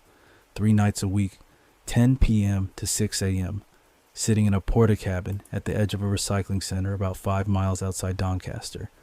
The place takes commercial waste during the day, skips full of metal, wood, old machinery. But at night it's just me and the CCTV monitors. The site's bigger than you'd think. About 4 acres of compacted gravel and concrete, divided into sections by chain link fencing. There's the main yard where the skips are stored, the crusher building that's locked at night, and the public drop-off area near the entrance where people can leave things during opening hours. My job is to watch the cameras, log any movement, and call the police if anyone tries to climb the fence. It happens maybe once a month. Kids mostly, looking for copper wire. The porta cabin sits near the entrance gate, next to the weighbridge. It's got a desk, a kettle, a 2-bar heater that barely works, and 6 monitors showing feeds from cameras around the site. The image quality's terrible, grainy, washed out by the floodlights, full of shadows. But you get used to it. You learn which shadows are skips, which are the fence posts, which are just the way the light falls. I'd been doing the shift for about 2 months when it started. It was a Tuesday night in late January, freezing cold, the kind of night where your breath fogs the porta cabin windows. I'd got there just before 10, made myself a tea, and settled in with my phone. The first few hours are always quiet. See, nothing moves except the occasional fox or the wind shifting a tarp. Around midnight, I glanced up at the monitors. Camera 3 covers the main yard, looking out toward the crusher building.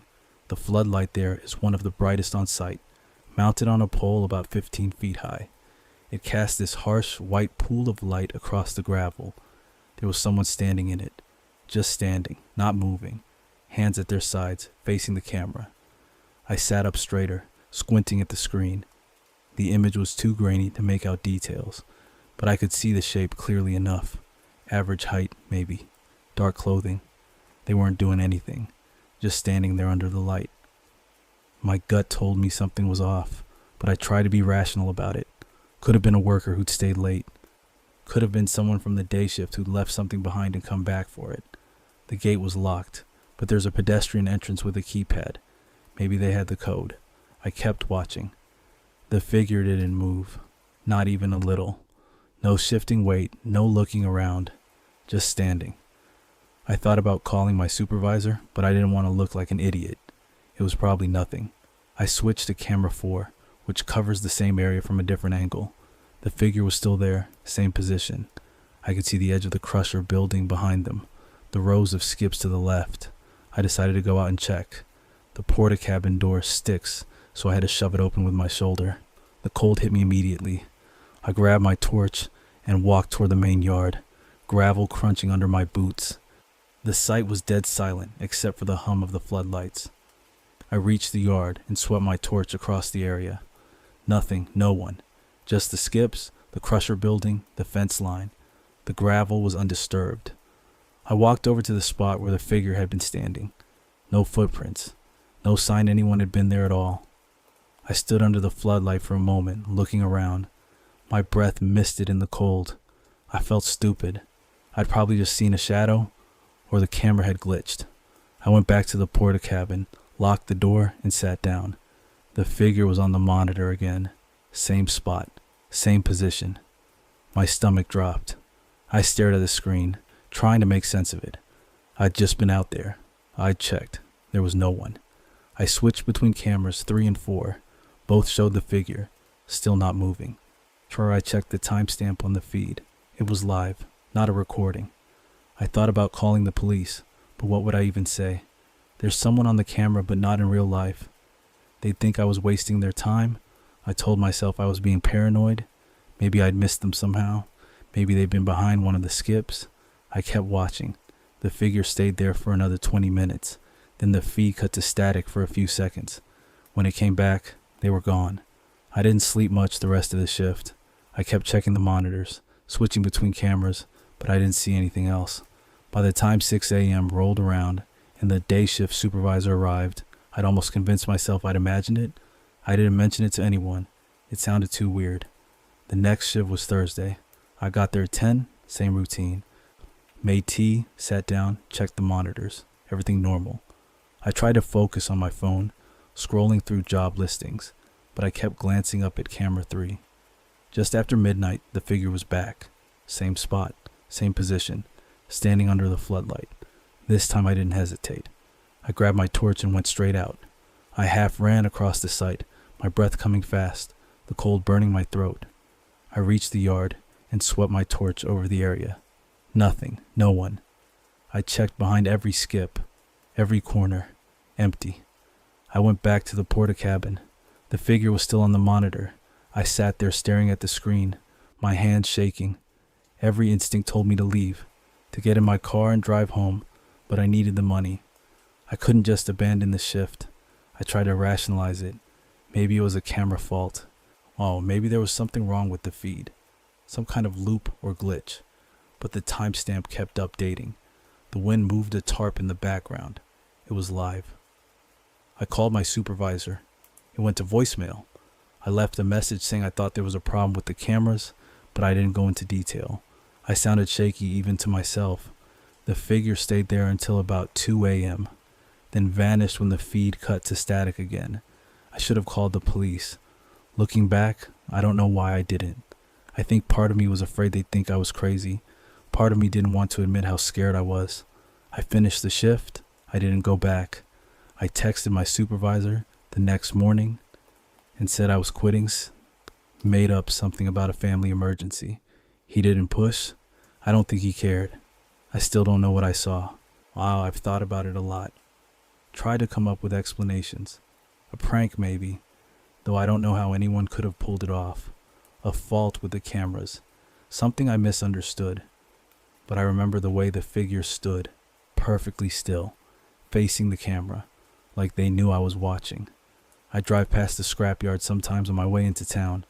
The porta-cabin's still there. The floodlight's still on at night. I don't know who's working the shift now. I hope they're not seeing what I saw. I hope the cameras are just broken.